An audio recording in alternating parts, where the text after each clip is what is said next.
Dwayne, do we have enough money for the movies? No. We would if we were senior citizens. They get in for half price. But isn't Rerun considered a senior citizen?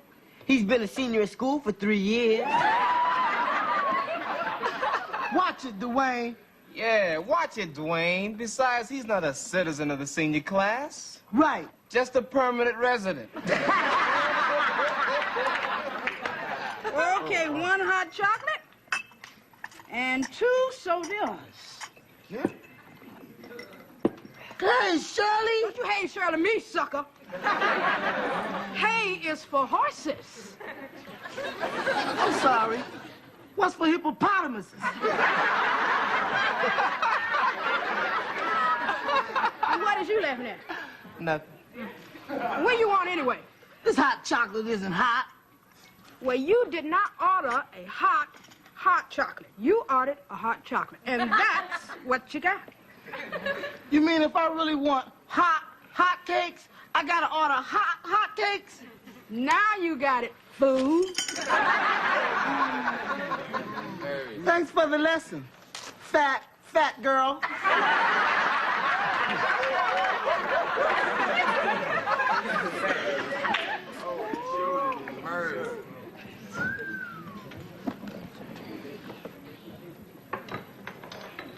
Oh, wow. Oh, wow, wow, oh, wow. Oh,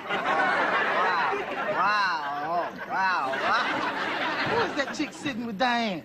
That's Nancy Gordon. She just moved in the neighborhood. Well, I'd like to move into her neighborhood. Hey, watch it, Rerun. Just watch it. Hey, easy, Dwayne. He was just kidding, Dwayne. Yeah, you really like her, don't you? Uh-huh. Enough to take her out? Uh-huh.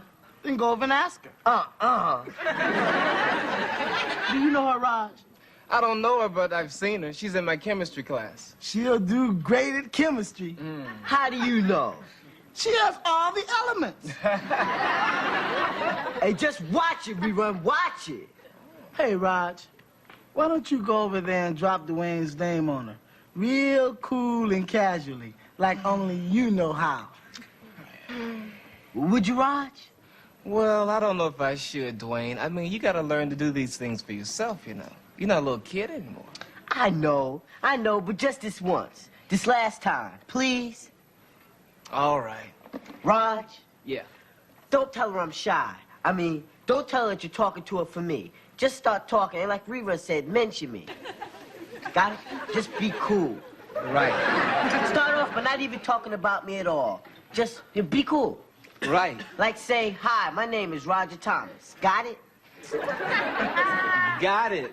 I'm sorry. Go ahead, but don't forget, be cool.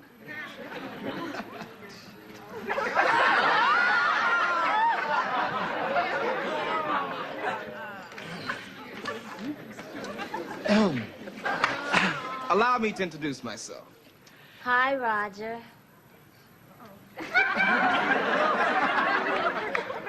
Aren't you gonna sit down, Raj? Oh, yeah.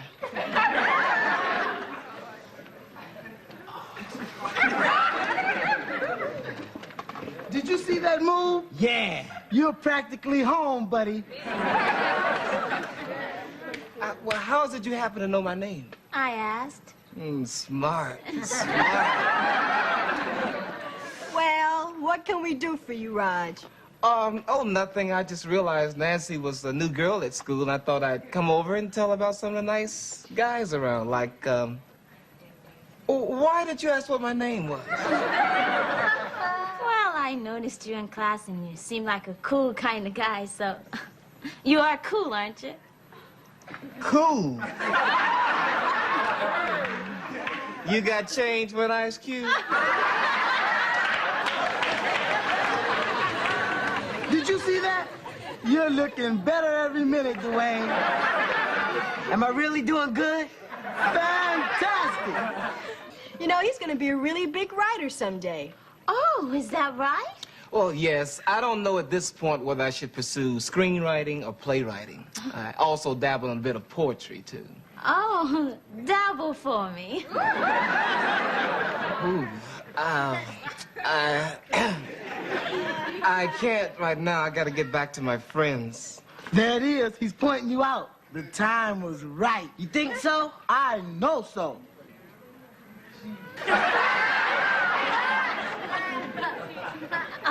Which is which? Oh, well, Dwayne is the one with the big smile. And Rerun is the one with the big everything else.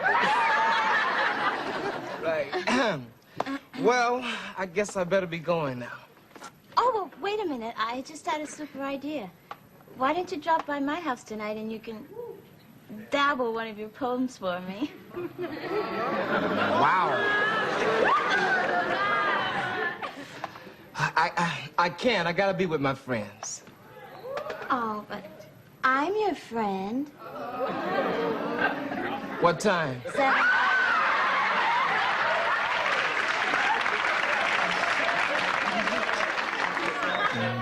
7:30. 7:15. All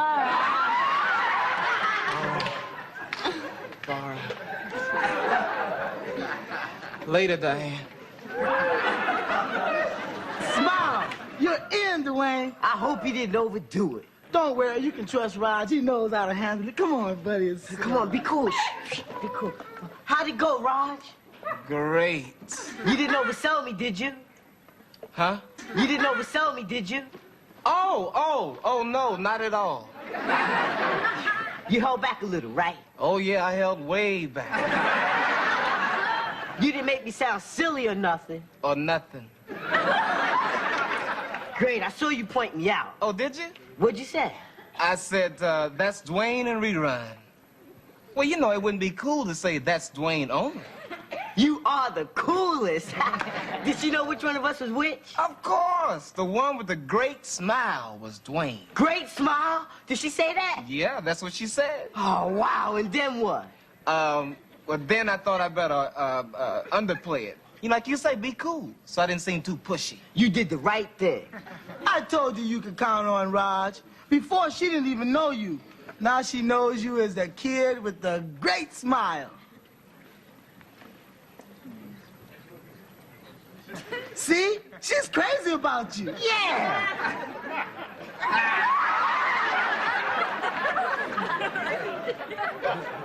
What's the next step, Raj? Oh, well... Yeah, how long should we really be crazy about each other before I talk to her? Well... And maybe even ask her out. Well, I don't know. You see, these things take time. It could be a month, a week, a day, an hour even. A day? An hour? Oh, I gotta be ready. Where are you going? Home, to make sure I got a clean pair of sneakers. See you later. Okay. Hi, Dwayne. Are you blind, Dwayne? No, sorry, Rerun.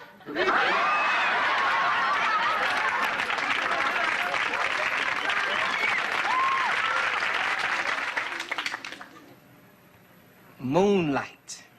Your teeth are like moonlight. No, your teeth are like moons. Your pearls. Yeah, Pearl got great teeth.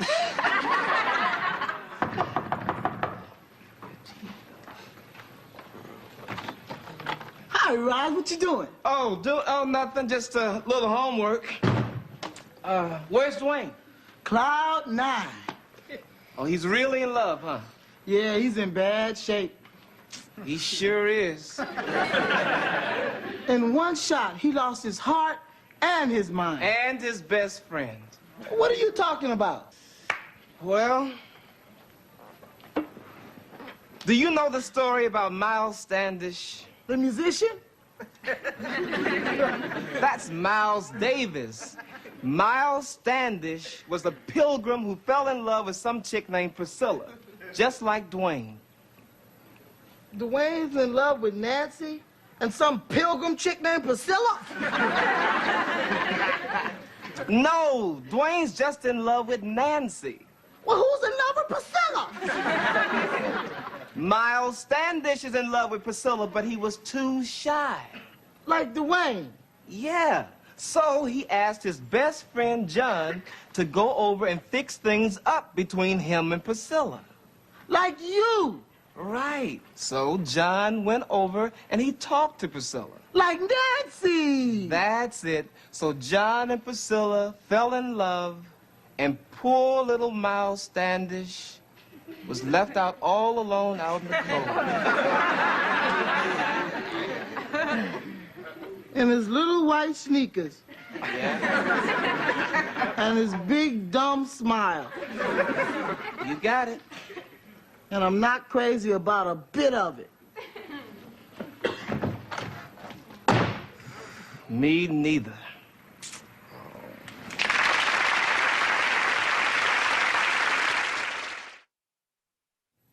The moon is a strange thing.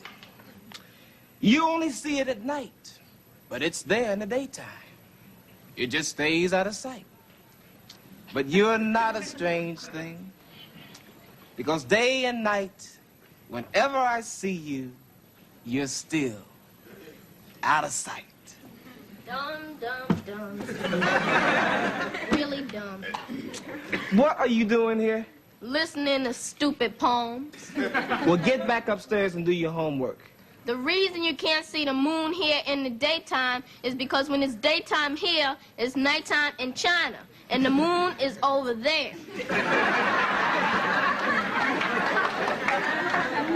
And any fool knows you can't see China from Watts.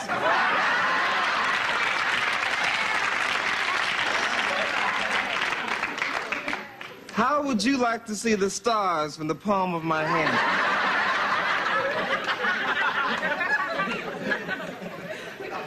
Are you going to read those dumb poems to that new girl, Nancy? How do you know about Nancy? Diane told me you sat with them this afternoon, and...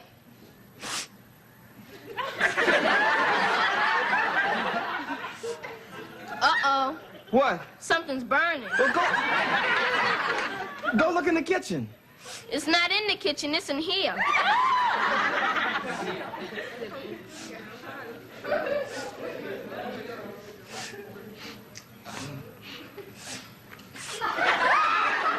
Found it.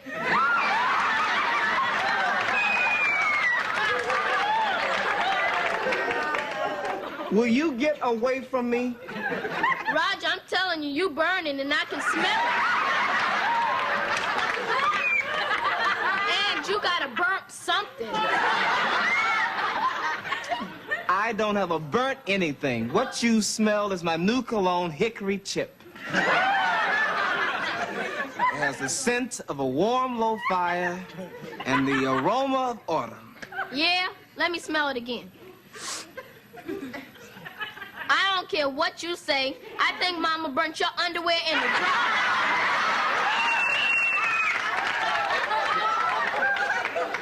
Vanish! Oh.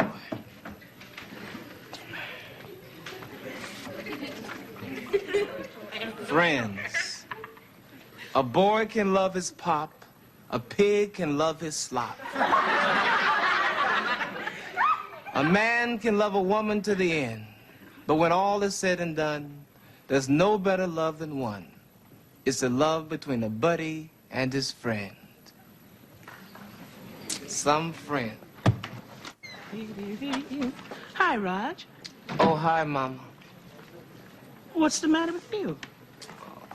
Mama, I stink. Oh, I know. It's that dry again. No, it's not the dryer, it's my cologne. But, Mama, I did a terrible thing to Dwayne. Well, I find that hard to believe. Believe it, Mama, believe it. Hi, Dee. What did you do? He stole Dwayne's girlfriend, and he says he stinks because he does. But it's none of my business, so I'll just stay out of it. Is this true, Roger? I couldn't help it, Mama. It was like love at first sight. Didn't that ever happen to you? No way. Nobody can get me all in one sight. But, Mama, see, we got this date tonight, and what should I do? Well, I'm going to leave that up to you. And I got a feeling you're not as much in love as you think you are. But if you want to break that date and save Dwayne's feelings, you'll get over it soon enough. Oh, but she's so pretty, Mama. There you go again. Love is not only a pretty face and a sweet voice and a lovely figure, you know. So she isn't rich. A hard head makes a soft behind. And I see you're gonna have to learn it for yourself, the hard way.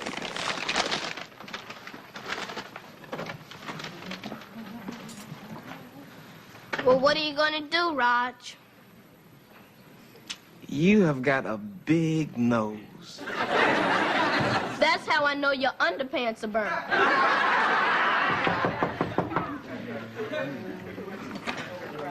Hi, D. Where's Raj? Hi, Raj. Hey, what's happening? Well, I got to thinking about what you said. You know about me being old enough to do things myself? And since you said she likes me and my great smile and all, well, I decided to drop by her house tonight and welcome her to the neighborhood. Son of a gun. Well, what do you think, Raj? Well, Go in the kitchen and say hello to Mama. okay. Wait till you smell his underpants, Dwayne. How come you all dressed up, Raj? Dressed up? I think I better tell you. I'm going over to Nancy's house. Huh? I said I'm going over to Nancy's house. I heard that, Raj. Oh, did you? I didn't know if you... You see, when I said it, you said, huh? So I said it again. Because I didn't think you heard me when I said it. Because you said, huh? So I said it again. Why are you going over to Nancy's house? Huh? I said, why are you going over to... I heard you, Dwayne. You're supposed to be helping me. But what happened to the master plan?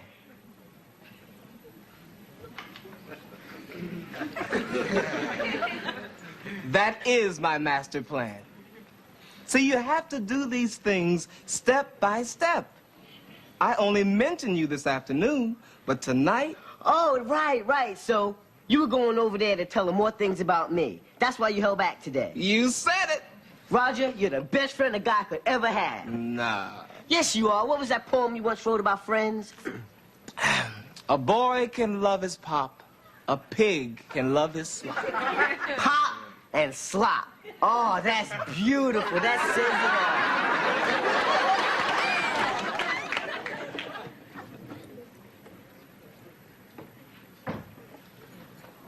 all. Hey, Rerun. Hey, Dwayne. Why you all dressed up? Oh, I was going over to Nancy's house. Tonight? Yeah. You don't want to go tonight? Well, I did, but I don't now. And how you know I didn't want to go over there now anyway? Oh, I just guessed. I stopped by Roger's house first, you know, to tell him I was going there, and I found out he's going. You found out? He told you? Yeah, he told me. Everything? Right. How could he do that? What? Rub it in. It's bad enough he's in love with her, but to come right out and tell you? No, maybe that is the best thing. Maybe that is right. What are you talking about? I think Roger's right. It's better that he told you that he and Nancy were having a thing. It sure is better to hear from Raj than to hear from some big-mouth gossipy fool. Isn't it? Isn't it? Is it? Oh, boy. Not this time, Hey, fool. Dwayne, They ain't gonna get me. But you're not a strange thing. Because day and night, whenever I see you, you're still out of sight. That's beautiful. That's Dwayne. He's written a lot of poems like that since he saw you this afternoon. That's just one of them. Hey, I never guessed he could be so romantic. He looks so shy with that big, dumb smile. That's the charm of him. All the girls at school are crazy about Dwayne. He's gentle, he's quiet, shy. There you are, you lousy, rotten, double-crossing, no-good rat. See?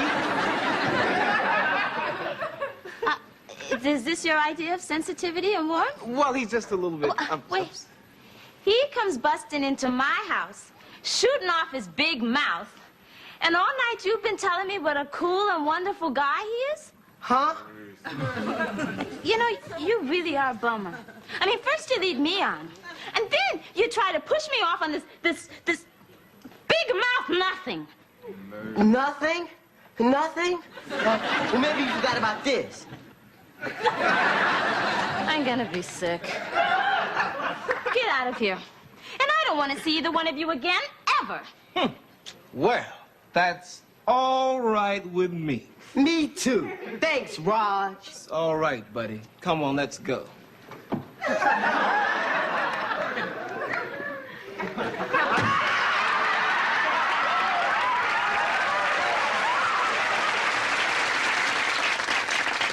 Those guys are crude. Now take me, for instance. I got class. I happen to be a combination of Harry Belafonte, Sidney Poitier, and Billy D. Williams all rolled up into one. Well, as long as you're all rolled up, roll out.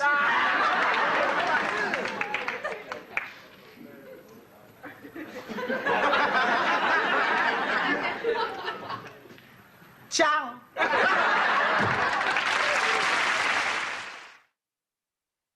You're looking for trouble, Dwayne. What's so funny? We all went bowling, and on Rerun's first ball, he slipped and fell, and the vibrations knocked all 10 pins down. I thought you were going to that Nancy's house. Yeah, we went there first, but she threw us out. So we decided to spend a night out together. That's right. No dumb girls, just guys. That's right. Me and my two buddies, Rerun and Dwayne. Like the Three Musketeers. Yeah, Mo, Larry, and Curly. No, that's the Three Stooges. He knows what he's talking about.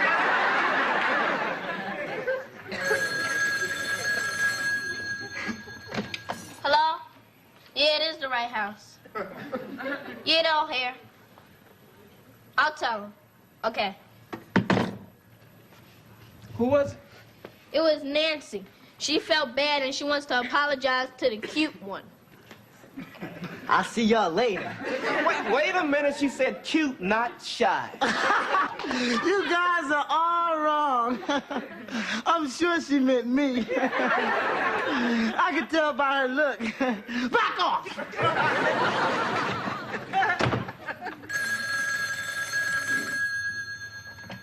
Hello? Oh, hi, Mary Lou. Yeah, I'm sorry I hung up. It was just a joke on Raj.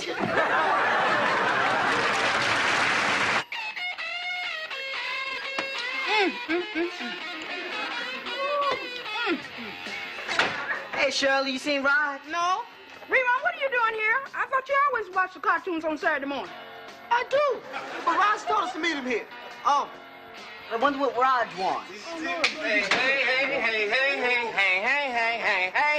what's happening? What's this, man? Why you want to sneak here? Yeah, man, what's up, Raj? You want to see us? Shirley, Shirley. 3 banana splits with extra cherries, extra cream, and please keep the change. Well, all right. Well, thank you, sir. As my friend Jimmy Carter would say, peanuts, my dear, peanuts.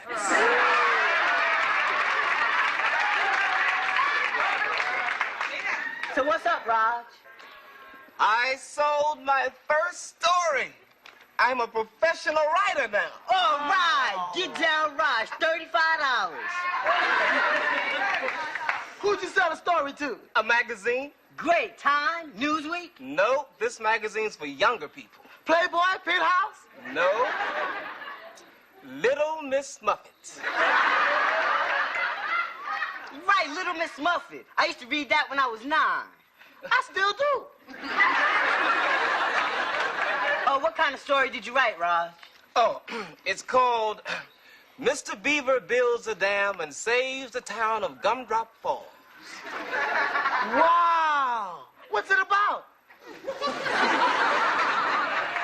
I'll let you read it tonight at my big party. Big big party? Yep, my mama thought it'd be a great idea to get my closest friends together and celebrate this milestone in my life. Shirley, we have a celebrity at our table. Oh, yeah, I know. Jaws. He means Raj. Yeah, Roger sold his first story to a magazine. Hey, that's great, Raj. Congratulations. I'm so proud of you. Thank you, Shirley. Hey, my mama throwing a party for me tonight. I want you to come. Hey, I'll be glad to, Raj. All right. Rod, you couldn't have sold that story at a better time. Why is that, Dwayne? Well, I've been sitting next to this girl in study hall for 2 months, and this party's a great excuse for me to ask her out. What's her name, Dwayne? It's a great excuse for me to ask her that, too. Oh, you bringing a date, Raj? Yeah, Gloria. Oh, who you gonna come with, Rerun? Rerun with a date? She'll have to be a double date.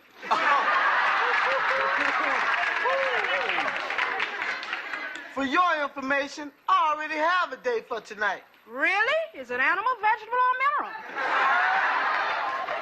Her name is Priscilla Endicott. Priscilla Endicott. Oh, get down, Rerun. How'd you get a date with her, man? Oh, I promised to do some homework for her. What homework? Paint her room. So anyway, it's all set. The party's at my house at 8. Yeah. Hey, Shirley, who you gonna come with? Oh, I just remembered. I don't think I can make it. Is it because you can't get a date? No, it's not. I can get a date anytime I want to. Yeah, sure. I didn't mean anything. Then if you didn't mean anything, don't say anything. Did I say anything wrong? Did I, Dwayne? I don't know. Thanks, Dwayne. You know what? We probably really made her feel bad because you know she can't get a date. So what's wrong with her coming by herself? That's her. That's her. Who? You know, the girl in my study hall. You know, what's her name? It's perfect. Call her over and ask her out tonight. Ask her in front of you guys? Yeah, just ask her. What if she says no? You'll get over it. Raj, what if she says yes? Will you just go over there and ask her? Oh, man, I really wish Shirley could come to the party tonight. Gee, we gotta find her a date. Hey, there's Marvin. Maybe he'll take Shirley. Hey, it's worth a try. Hey, Marvin! Hey! What's happening? What's happening with you guys? Hey. Well, I'm throwing this big party tonight, and I'd like for you to come. Hey, all right. All right. There is one thing, though. Sure anything, name it. If you want to come, you got to bring Shirley. Marvin!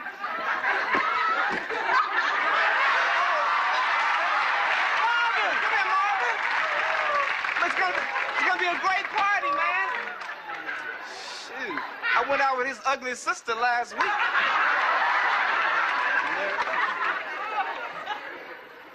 Hey, well, how did it go? Great. I pick her up at 7:30. Fantastic. Oh, by the way, what's her name? Huh? Oh, where she live? Huh? Shirley, you got the phone number.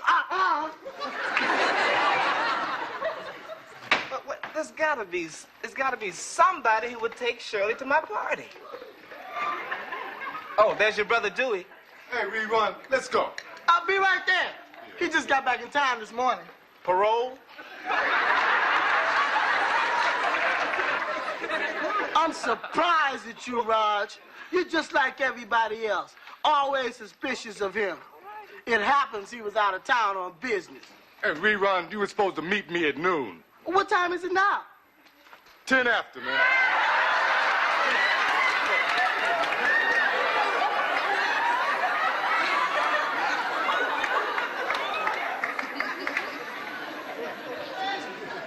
Hey, Shirley, now come on, aren't you coming to my party tonight?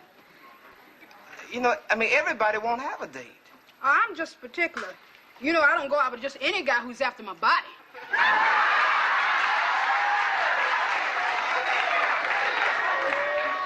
Well, look, if you change your mind, don't forget it's tonight at 8 o'clock, okay? Yeah, thanks, Raj.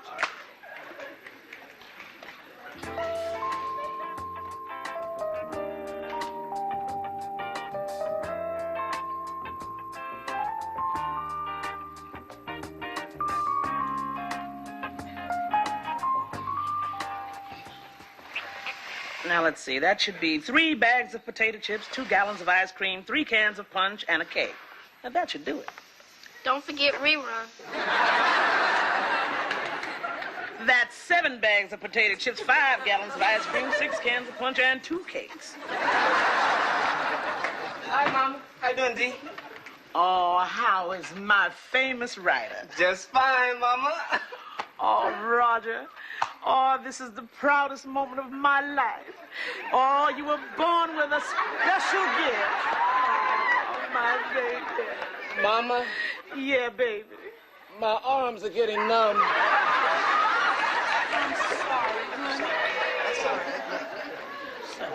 I don't see what's so big about Roger's dumb story. I read it and it put me to sleep.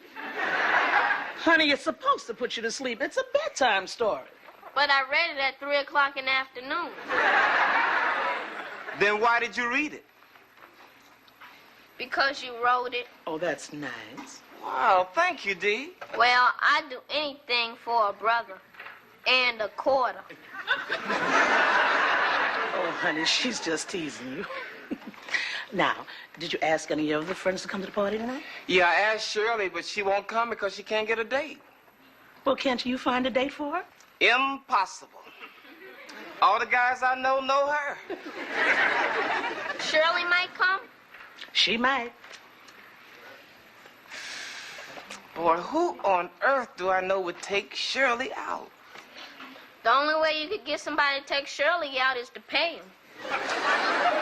D, you are no help at all. Get somebody to pay him. That's not a bad idea, D. I think I will pay somebody to take her out. Ooh, Mama isn't gonna like that. Ooh, Mama better not find out about this. Well, if Shirley's coming, it'll have to be 20 bags of potato chips, 60 gallons of ice cream. Well, Mrs. Robinson, thank you.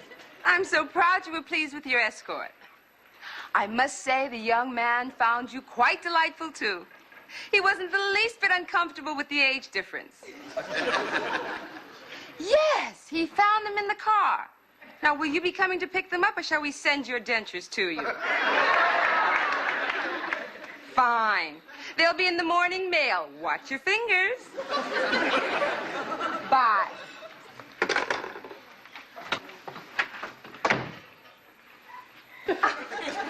Young man, may I help you?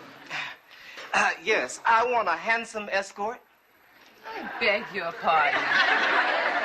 Oh, no, not for me. It's for a friend of mine. Her name is Shirley Wilson. Well, that's a horse of a different color. Oh, no, she's black, too.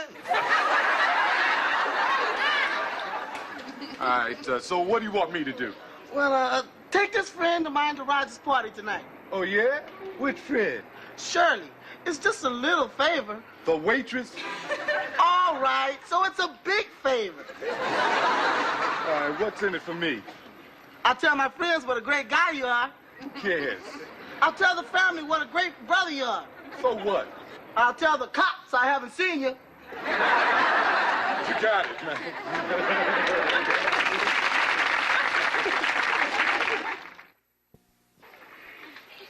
So what's the problem? Well, the usual practice is for the young lady to call or to come here in person. Yeah, I know, but see, I want this to be a surprise. A surprise. Yeah, I want the escort to go down to the soda shop and pretend he's fallen madly in love with Shirley and bring it to my party tonight. Well, if it's all right with the escort, it's all right with me. Good. Now, can you afford to pay our fee? Are you kidding? Have you ever read Mr. Beaver builds a dam and saves the town of Gumdrop Falls? No. I'm waiting for the movie. Well, I happen to be the author, and I can assure you I can afford the fee. How much is it? $35. $35? That's right. Oh, come on, can't you make it 15? I mean, look, after all, this is a party with free food and free drinks for this guy. No. I'm afraid not. You see, I'm sending you Alan Evans, and he's one of our cutest. Well, what do you give for one of your ugliest? $35. Oh, well, what can you do? Thanks, Shirley. Something wrong with your hamburger, Dwayne? Oh, no, it's fine. I'm just not very hungry. Sure seems like a waste. I know. Too bad we can't give some of this leftover food to the underprivileged. Consider it done. See you, Shirley.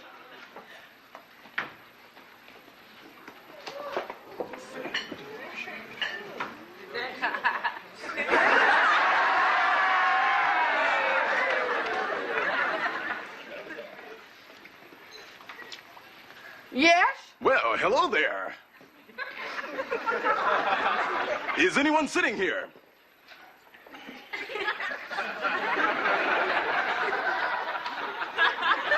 No, I don't think so.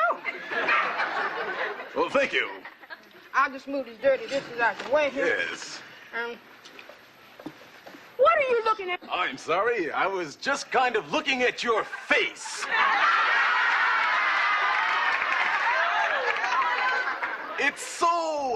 It's so different. Excuse me, what I mean is, my name is Alan Evans, and your name is? Shirley. Yeah, Shirley, of course. It's so devastating, so divine, so fantabulous. You see, Shirley, I'm new in town, and, well, I was just kind of looking for a little company this evening. Who's all the 2 blocks up? I'm sorry, I meant female company. Massage parlor 3 blocks up. You don't seem to understand, Shirley, why I think that you're the greatest gal that I've seen in a long, long time. Funeral parlor 4 blocks up. Shirley, really, this is no joke. It isn't? It certainly isn't. Why, you know, I'd like to take you out. Cheryl, I can call you Cheryl, can't I? Why not? Listen, Cheryl, what sign are you? I'm a Leo. Don't tell me you're a Taurus. What makes you think so? All that bull.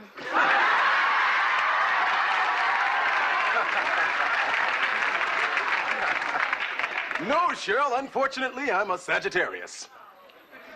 Well, Sagittarius is the hunter. Yes? And Leo is the lion.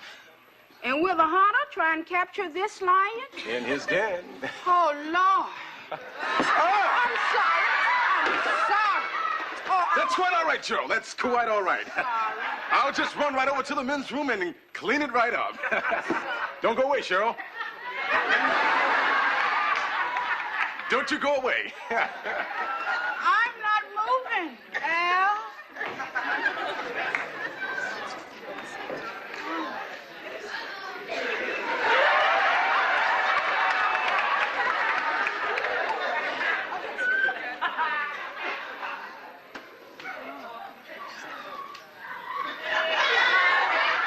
Hello there, Foxy Mama.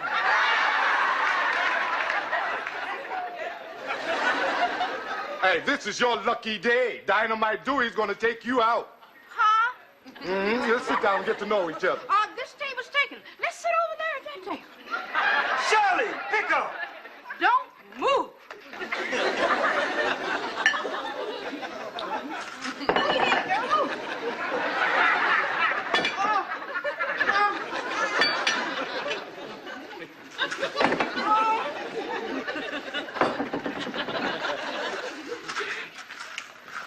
Now, where were we? All right. Looky here. There's this righteous party going down tonight, and I want you to go with me. A party? Tonight? You got it. Okay, Cheryl, I'm all ready. Can we continue? Oh, excuse me 1 minute. Dynamite. You called Al? Yes. Let's see. Where were we? Oh, yes, of course. We was talking about taking you out this evening. Listen, there's this great party that I'd love to take you to, and... Cheryl, help me take that dude's order so we can rap. Excuse me, Cheryl, is this gentleman here bothering you? Take your hands off my girl. I'm sorry, sir. Your girl? Your girl? That's right. Now back off. Now, wait a minute, fella. Look, I know I'm beautiful, but that's enough for me to go around.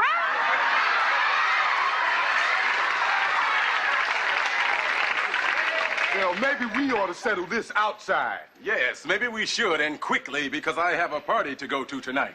Excuse me a second. Yeah. Listen, sucker, I'm getting $35 to take the broad out. Hey, man, take your hand off my back. What? Hey, look, my brother, man, asked me to take... We'll be right with you, sure. I don't care about your deal. The man is coming... Now, just hold it. I'm not going to any party with either one of you tonight. You mean to tell me I wasted my whole afternoon? Hey, but wait a second. I thought you was going to go out with... But don't be strangers. Who knows? Another time, another place. Like tomorrow, Alan? On Monday, Dewey? No, yeah. Tuesday, Alan? Wednesday, Dewey? And on the 7th day, this child got to rest.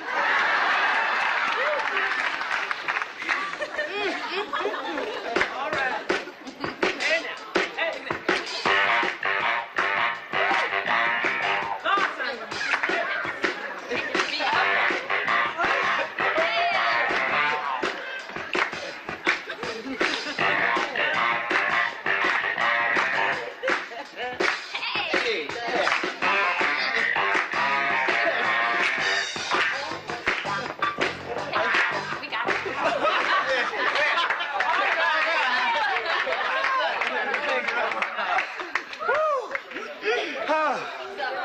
Yeah, you're a good dancer, Gloria.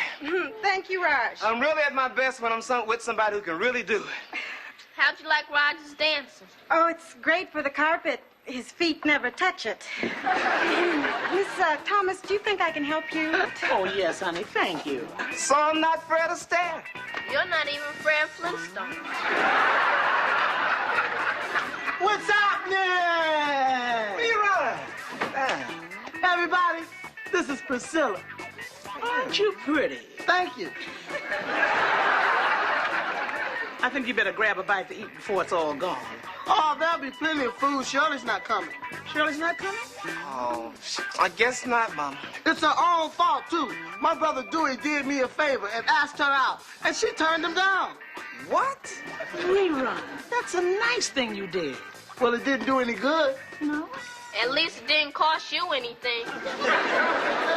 Enough, D. What do you mean? Raj paid someone to take Shirley out. What? Well, Mama, I felt sorry for her, so I went to this escort service and I got a guy to ask her out. But I guess she turned him down, too. And it cost me my whole $35 check. Oh, you spent your whole check? Now you're gonna get it. Give it to him, Mama. Oh, be quiet, D. Roger, oh, I'm really proud of you. It was my idea, Mama. What's happening?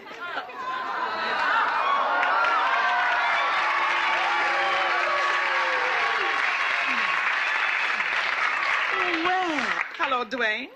Hello, Miss Thomas. You know Shirley, my date. I sure do. Shirley, you look lovely. You certainly do. Thank you. Hey, Cheryl, let's check out the buffet. Okay, and the food, too. Oh, no, thank you. Hey, what happened with your big date with Maxine? Oh, well, you see, well... Did she break the date with you? Yeah, she broke it this afternoon. Luckily, Shirley was free, or else I wouldn't have anybody to come with. Well, why would she do that? I don't care. Maxine was too pretty anyway. I never expected her to say yes in the first place. Entree. Maxine. Sick, huh? Nobody breaks a date with me. Yeah.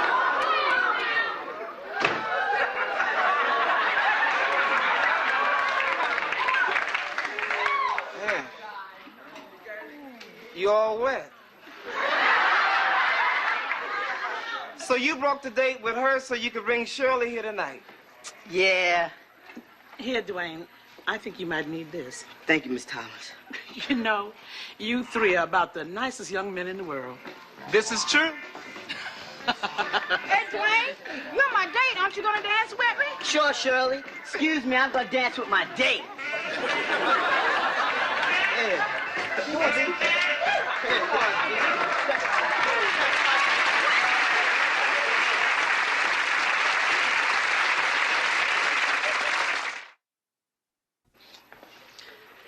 You know, Roger, I want you to know this is the proudest day of my life. Oh, thank you, Mama. I'm really proud of you, too. And that was a great party you gave me. All the kids loved it. Yeah, but none of them wore these dumb hats. Hey, what do you mean, dumb hats? Hey, how do I look? Just fantastic. Fantastic? That's right. You mean fan-tacky? With this hat on top of my body, I look like Mount Everest. Wait a minute. Uh-huh. How about me? You look like a pencil. Oh, wait a minute. What, Mama? Let's not waste all the hats and decorations. Da-da-da. What's that? A piece of ancient history called the Lindy.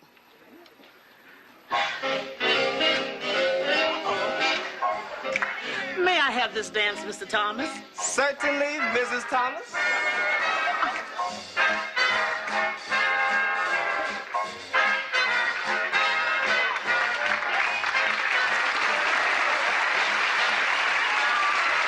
Shirley Wilson had always believed that time was a trickster, a sly comedian like Rerun with his exaggerated grin, sneaking up on you when you were busy pretending you were still young, and on that particular Los Angeles afternoon, as the sun leaned lazily against the windows of the community center where she now worked, she felt time tap her on the shoulder and whisper that it was about to play another joke, because life after What's Happening had never unfolded the way the glossy television endings promised, and yet here she was, older, wiser, sharper around the eyes, still beautiful in a way that came from knowing who she was, juggling responsibility and humor with the same grace she once used to dodge Mama's lectures, and the date she had reluctantly agreed to that evening felt like a dare issued by fate itself, a challenge to step back into a version of herself she had carefully packed away, not out of bitterness but out of survival, because dating at this stage of her life was no longer about butterflies and phone calls that stretched past midnight,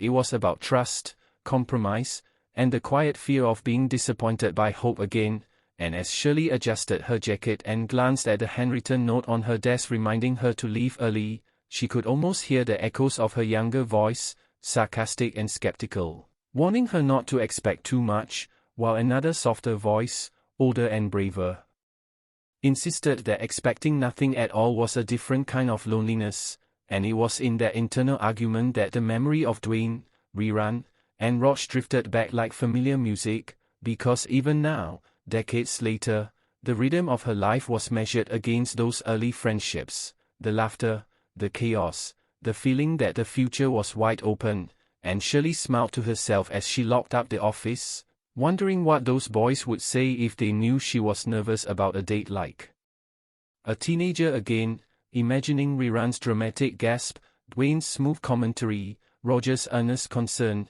and that imagined chorus of reaction steadied her steps as she walked toward her car, the city humming around her with its usual indifference, unaware that for one woman, tonight carried the weight of possibility, and as she drove, Shirley let her mind wander, replaying the phone call that had led to this moment, a polite invitation from Marcus, a man she had met through a mutual friend, kind, voiced, thoughtful, with a laugh that sounded genuine, not forced, and though she had initially declined, citing work and exhaustion and vague commitments, something in his response, the absence of pressure, the calm acceptance, had disarmed her defenses, prompting her to call back an hour later and agree, surprising herself with the decision, and now, as traffic slowed and the sky began to dim, Shirley felt that familiar tightening in her chest that came with stepping into the unknown, a feeling she remembered from auditions, from first days at new jobs,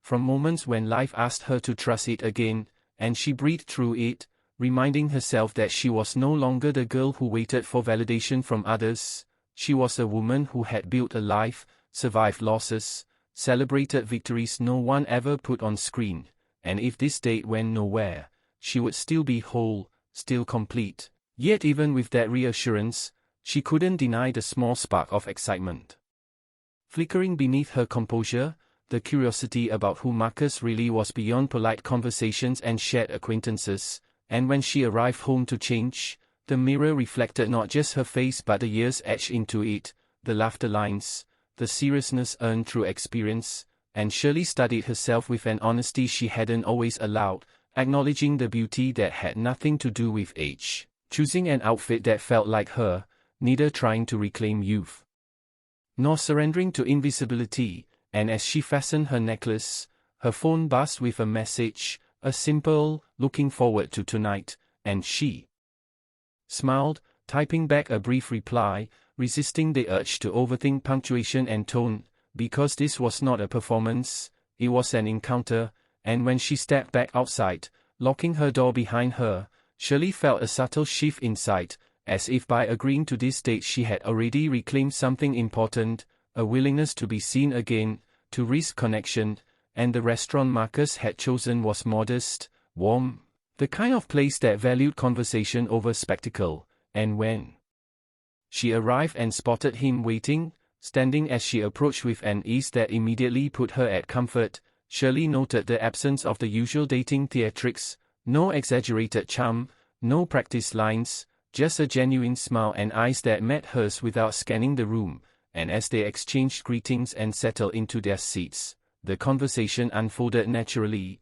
touching on work, shared friends, favorite music, and Shirley found herself laughing more than she expected, not the polite laughter of obligation but the kind that surprised her, slipping out unguarded, and as the evening progressed, she noticed how Marcus listened, not just to respond but to understand, and that alone felt rare enough to be worth the night, and yet, beneath the pleasant flow, Shirley remained aware of her own careful balance, the part of her that observed even as she participated, measuring how much to reveal, how much to hold back, shaped by years of navigating a world that often expected her to be either endlessly strong or perpetually accommodating, and when the conversation drifted to past relationships, she answered honestly but selectively, mentioning lessons learned rather than wounds endured, sensing that this date was not about unpacking old pain but about discovering whether there was space for something new, and Marcus shared his own history with similar restraint,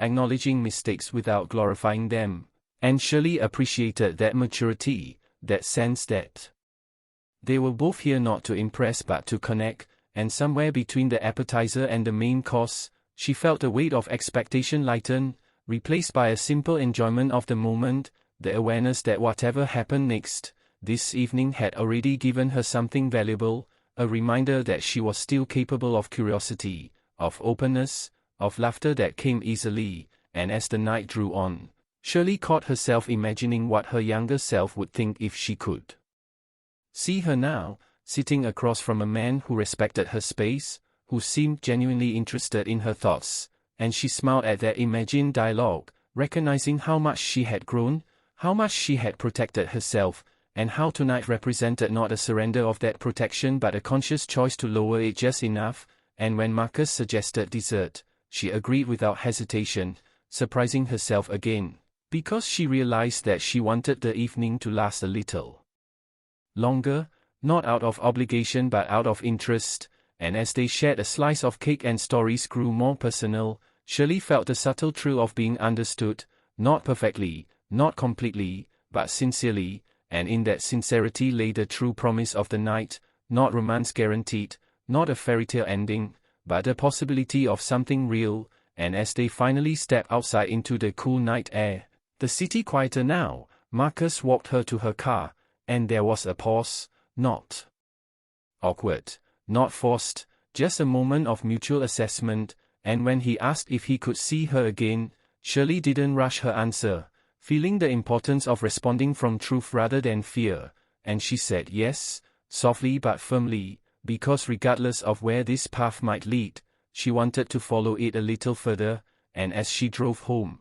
the streetlights passing like gentle punctuation marks, Shirley felt a calm satisfaction settle over her, the kind that came from honoring herself, from stepping into possibility without losing her grounding, and she knew that tonight was only the beginning of a story, one that would unfold not with the loud certainty of youth but with the measured hope of experience, and as she pulled into her driveway and turned off the engine, she sat for a moment longer, letting the silence wrap around her, aware that something within her had shifted, not dramatically, not irreversibly, but enough to matter, enough to remind her that life, like time, could still surprise her when she least expected it.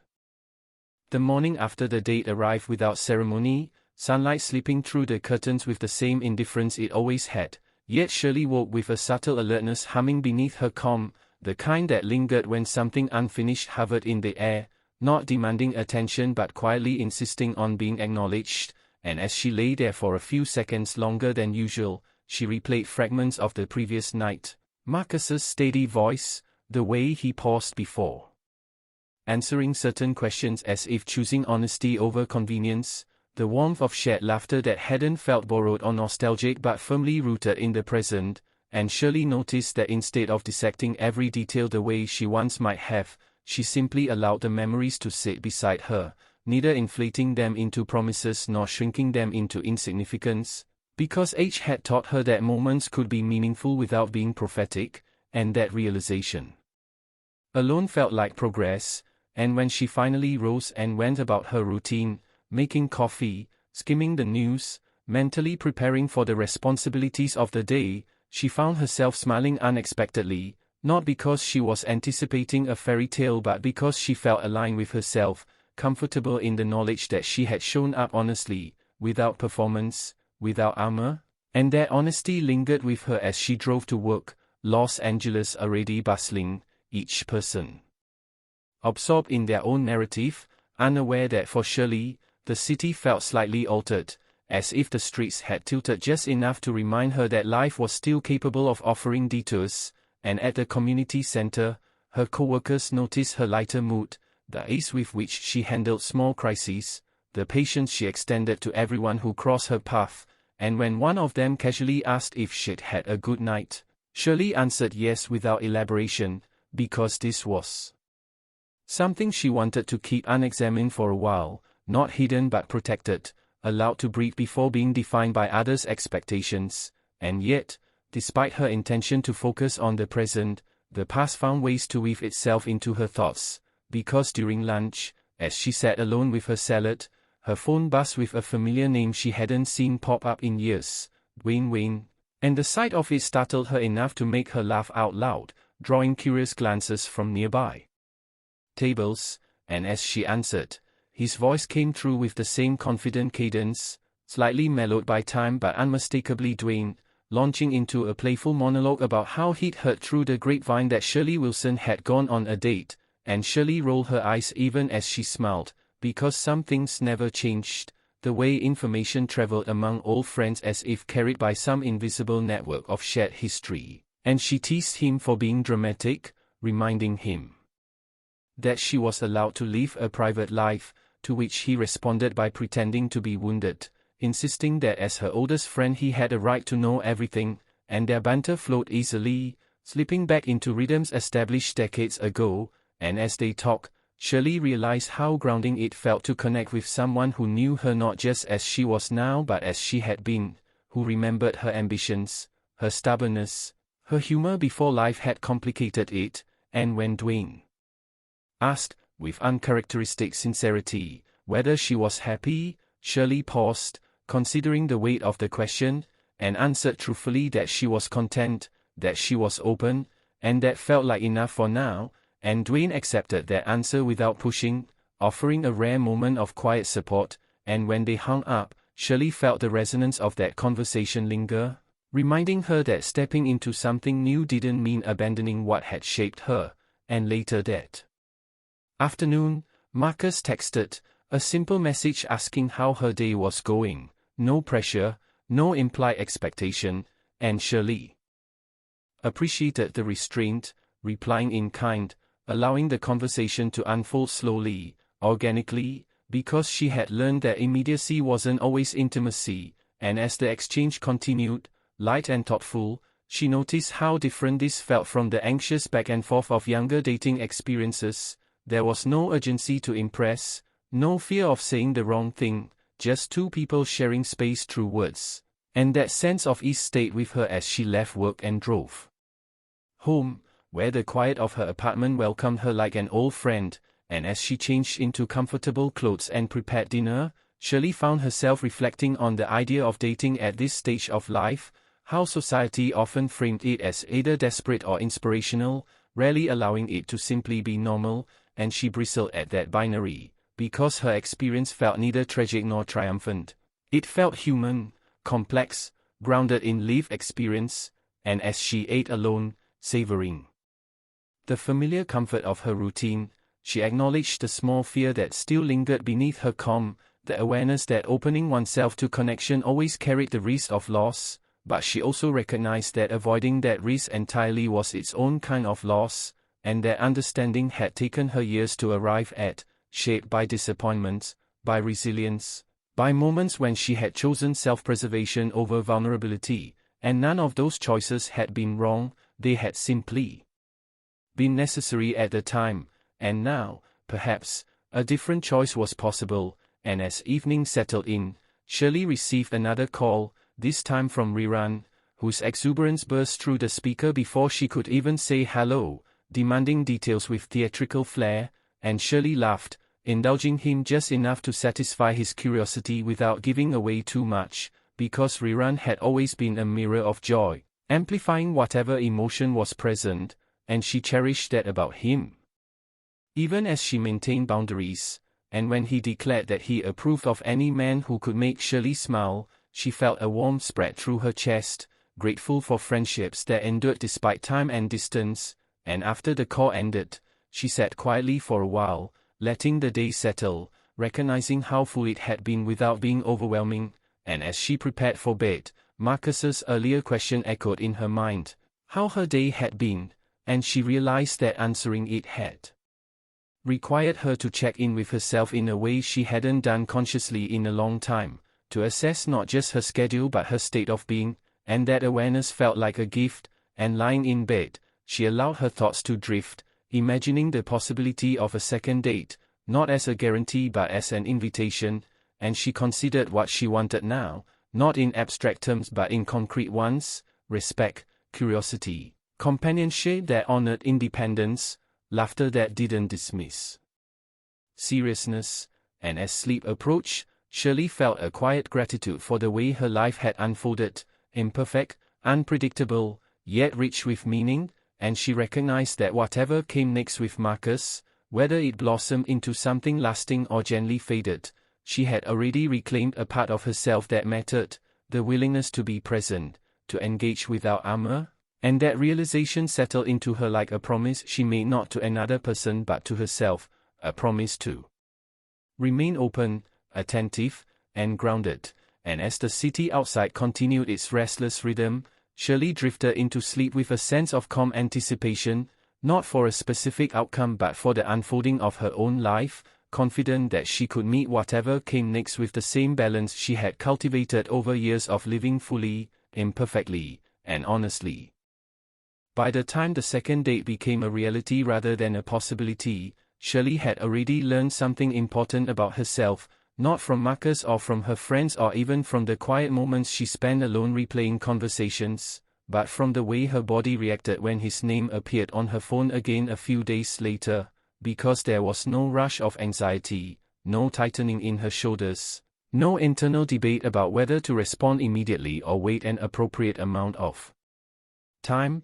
There was only a calm recognition followed by a small, genuine smile, and that reaction told her more than any analysis could. It told her that she felt safe enough to be curious, and curiosity, she had learned, was a far better foundation than fear or fantasy, and so when Marcus suggested they meet again, this time for a walk along the beach instead of dinner, Shirley agreed without hesitation, appreciating the simplicity of the plan, the absence of spectacle, because walking side by side felt more honest than sitting across from one another in a curated environment, and as the day arrived, she found herself preparing not with nerves but with intention, choosing clothes that were practical yet expressive, comfortable yet reflective of who she was now, not the version of herself preserved in reruns or memory, but the woman who had earned her confidence through endurance, and as she drove toward the coast, the familiar scent of salt in the air stirred memories of earlier days. Outings with friends when life had felt limitless, and she smiled at the way those memories no longer made her ache but instead reminded her of continuity, of how each version of herself had led inevitably to this one, and when she arrived and spotted Marcus waiting near the shoreline, hands in his pockets, gaze fixed on the horizon rather than scanning for her, she felt another small confirmation settle within her, because there was something reassuring about not being scrutinized upon arrival.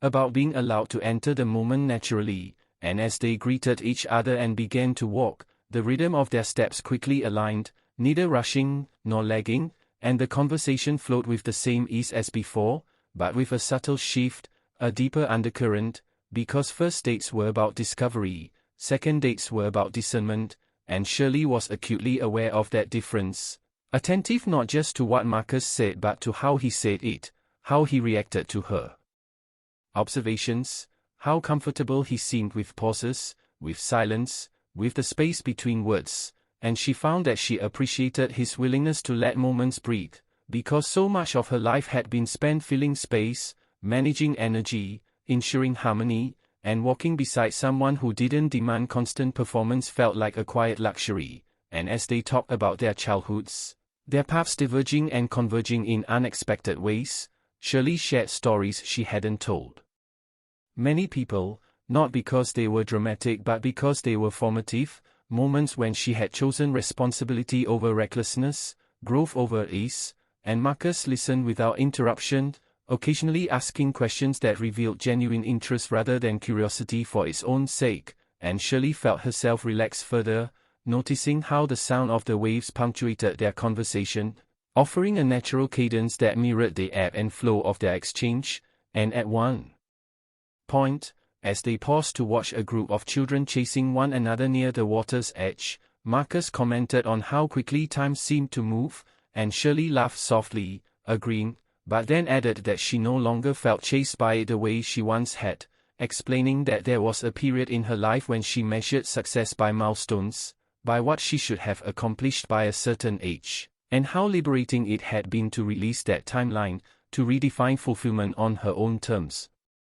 And Marcus nodded thoughtfully, sharing that he had experienced something similar after a major career shift that forced him to reconsider his priorities, and in that shared understanding, Shirley sensed a compatibility rooted not in identical experiences but in aligned values, and as they continued walking, the conversation drifted to the topic of visibility, of how being seen in public, being recognized, could shape a person's sense of self, and Shirley spoke candidly about growing up in the public eye, about how fame had been both a gift and a distortion, offering opportunity while complicating identity, and she admitted that there were times she had deliberately stepped back, choosing anonymity not out of bitterness but out of necessity, and Marcus responded not with fascination or nostalgia but with respect, acknowledging the complexity without romanticizing it, and that response resonated deeply with Shirley, because it signaled an understanding that her past was part of her story but not the entirety of it, and as the afternoon stretched on, they found themselves sitting on a low wall overlooking the ocean, sharing a quiet moment that felt unforced, and in that stillness, Shirley became aware of how present she felt, not anticipating the next step, not worrying about the future, simply inhabiting the now, and she realized how rare that sensation had been during periods of her life when she was constantly negotiating expectations, and she savored it, knowing that even if this connection went no further, the ability to experience that presence was something she could carry forward, and eventually, as the sun began to dip lower in the sky, casting long shadows across the sand, Marcus turned to her and asked a question that surprised her with its directness. He asked what she was looking for now, not in vague terms but in practical ones, and Shirley appreciated the clarity, taking a moment to consider her answer carefully, because she knew this was a crossroads of sorts,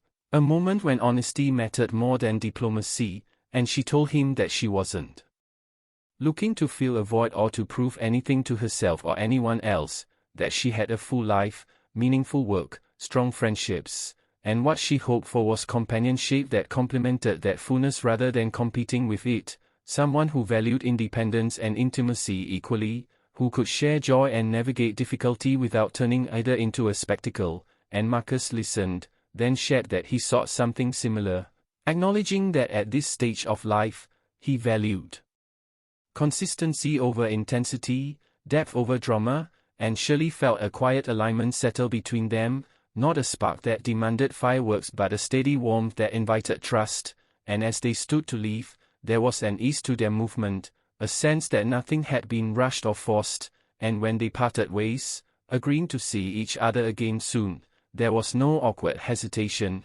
no need for dramatic gestures, just a shared understanding that this connection was unfolding at its own pace.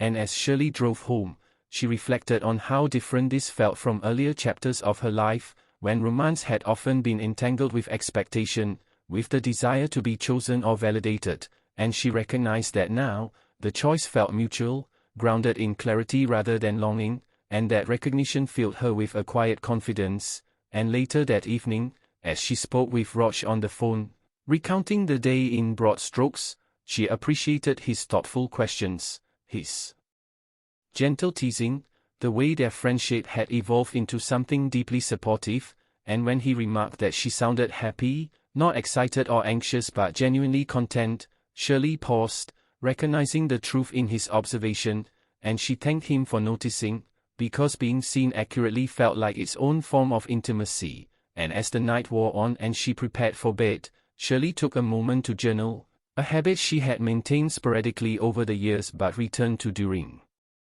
times of transition, and she wrote not about Marcus specifically but about herself, about the way she felt grounded yet open, about the relief of no longer needing to rush toward an outcome, and as she closed the journal, she felt a sense of continuity, an awareness that her life was not divided into before and after moments but composed of ongoing chapters, each building upon the last, and lying in bed, listening to the distant sounds of the city, Shirley felt a deep appreciation for the patience she had cultivated, for the resilience that had carried her through uncertainty, and for the courage it took to remain open even after disappointment, and she understood that whatever the future held, she was meeting it not as the girl she once was nor as a caricature of who others expected her to be, but as herself, fully present, grounded, and willing to engage with life as it unfolded, and that understanding settled into her with a quiet certainty, a reassurance that she was exactly where she needed to be, ready for whatever came next, not because it promised happiness, but because she trusted herself to navigate it with honesty and grace. The rhythm of Shirley's days began to subtly rearrange itself after that second date, not in any dramatic or disruptive way, but with the quiet precision of furniture being shifted a few inches to let more light into a room, and she noticed it first in the mornings, when she no longer rushed through her routine as if bracing for impact, but instead moved with an unhurried attentiveness, savoring small details like the way steam curled from her coffee mug or how the early traffic sounded almost gentle before the city fully woke, and she understood that this shift had less to do with Marcus specifically and more to do with the internal permission she had granted herself, the permission to anticipate without clinging, to enjoy without strategizing, and that permission followed her into her workdays, where she found herself more present with the people she served, listening a little longer, responding a little more thoughtfully, as if the openness she practiced in her personal life was quietly reshaping the rest of her interactions, and yet, despite this calm, Shirley was not naive enough to believe that ease meant certainty, because experience had taught her that the most important moments often arrive disguised as ordinary ones, and it was with that awareness that she accepted Marcus's next invitation, a casual suggestion to attend a small gathering at a friend's house, nothing formal, nothing romanticized, just an evening of conversation, food, and shared space, and Shirley hesitated only briefly before agreeing, recognizing the significance of the step not because it implied commitment but because it introduced context, the way a person existed among others, and as the night approached, she reflected on how differently she approached such situations now compared to her younger years, when meeting someone's friends had felt like an audition, a performance layered with expectations, and now it felt more like observation, a chance to see alignment rather than to manufacture it, and when she arrived at the gathering, she was immediately struck by the relaxed atmosphere, the absence of pretense, the warmth of people who seemed genuinely comfortable with one another, and as Marcus introduced her, not with embellishment or explanation but simply as Shirley, she felt an unexpected wave of appreciation, because that simplicity honored her complexity without needing to reference it, and throughout the evening, she moved easily through conversations, engaging with people whose stories reflected varied paths, some successful, some uncertain, all human, and she noticed how Marcus interacted with them, attentive without dominating, humorous without deflecting, and she found herself observing not to judge but to understand, because at this stage of her life, understanding felt far more valuable than idealization, and as the night unfolded, Shirley caught moments of quiet connection with Marcus, shared glances across the room, brief check-ins that conveyed mutual comfort, and she realized how much she valued their understated intimacy, the way it allowed space rather than demanding attention, and at one point, as they stood together near the kitchen counter, watching the flow of conversation around them, Marcus asked her if she felt overwhelmed, and Shirley smiled, appreciating the awareness behind the question, and told him that she felt surprisingly at ease, that she no longer felt the need to shrink or expand herself to fit a room. And Marcus nodded, sharing that he had spent years learning a similar lesson, and in that exchange, Shirley sensed a shared commitment to authenticity, a quiet agreement to show up as they were rather than who they thought they should be, and later, as the gathering wound down and they stepped outside into the cool night air, Shirley felt a gentle contentment settle over her.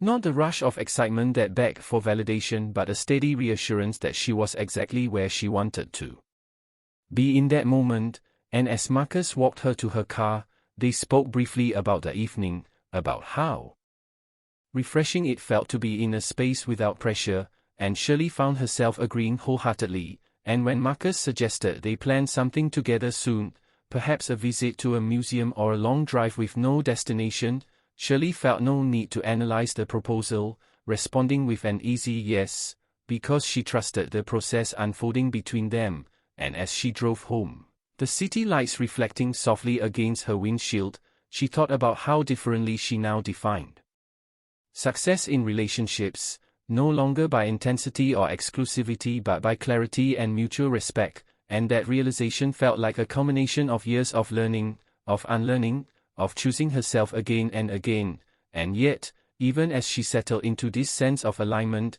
the past remained present, not as a burden but as a reference point, and a few days later, Shirley found herself meeting Dwayne for lunch, their long-standing friendship making such reunions feel timeless, and as they sat across from one another, exchanging stories and teasing remarks, Dwayne eventually steered the conversation toward her recent dating experiences, and Shirley, sensing no judgment in his curiosity, shared her thoughts openly, explaining how different this felt from previous chapters of her life, and Dwayne listened with a seriousness that surprised her, acknowledging how much she had grown, how much clarity she now possessed, and his affirmation resonated deeply, because it came from someone who had known her before the clarity, before the boundaries, before the hard-earned wisdom, and as they parted ways, Shirley felt grateful for friendships that evolved without losing their foundation, friendships that allowed her to be seen fully, and that sense of being seen continued to echo as she prepared for her next date with Marcus, this time a quiet afternoon at a museum, wandering through exhibits without agenda, letting art and history prompt conversation rather than dictate it, and as they moved through the galleries, Shirley found herself drawn to pieces that reflected resilience, transformation, and endurance, and she shared her interpretations freely, appreciating how Marcus engaged with her perspectives, offering his own without trying to override hers, and in that shared exploration, Shirley recognized a deeper layer of compatibility, the ability to coexist within curiosity, to learn alongside one another rather than perform knowledge, and when they paused in front of a piece that depicted movement frozen in time, Shirley remarked on how moments could feel both fleeting and permanent, and Marcus responded by noting that perhaps permanence was less about duration and more about impact, and Shirley felt that observation resonate, because it mirrored her evolving understanding of connection, and as the afternoon drew to a close and they exited into the bright daylight, Shirley felt a renewed sense of appreciation for the simplicity of shared experience, for the way meaning could emerge organically when two people were willing to be present, and yet, even in this ease, she remained mindful of her own boundaries, of the importance of maintaining her individuality, and she noticed how Marcus respected that, never pushing for more time than she offered, never interpreting her independence as distance, and that respect felt like the strongest indicator of potential. And later that evening, as Shirley sat alone in her living room, reflecting on the day, she acknowledged the quiet fear that still lingered, the awareness that deeper connection inevitably invited vulnerability, and she allowed herself to sit with that fear without trying to resolve it, because she had learned that courage did not require the absence of fear, only the willingness to proceed thoughtfully. And as she journaled, she wrote about balance, about how her life now felt like a careful composition of solitude and connection, of memory and possibility, and she recognized that this balance was something she had worked hard to cultivate, something she was not willing to sacrifice for romance alone, and that clarity strengthened her confidence. And when Marcus later texted her, thanking her for the day and expressing his enjoyment of their time together, Shirley responded warmly, appreciating the sincerity without feeling compelled to escalate the exchange, because she trusted that what they were building did not require constant reinforcement. And as she prepared for bed, she thought about the way her life now felt expansive rather than constrained, how dating had become less about defining herself through another person and more about discovering how another person fit into the life she had already built, and that shift felt profound. And as she drifted into sleep, Shirley felt grounded in the knowledge that she was navigating this chapter with intention, guided not by fear of loneliness or desire for validation but by a deep respect for herself and for the process of connection. And she understood that whatever lay ahead, whether this relationship deepened or gently concluded, she would emerge from it not diminished but enriched, because she was engaging with life from a place of wholeness, and that realization felt like the truest success she could claim, a quiet triumph born not of circumstance but of choice. As the weeks continued to unfold, Shirley became increasingly aware of how subtly her inner landscape was changing, not in ways that demanded announcement or explanation, but in the quiet recalibration of expectations she had once considered fixed.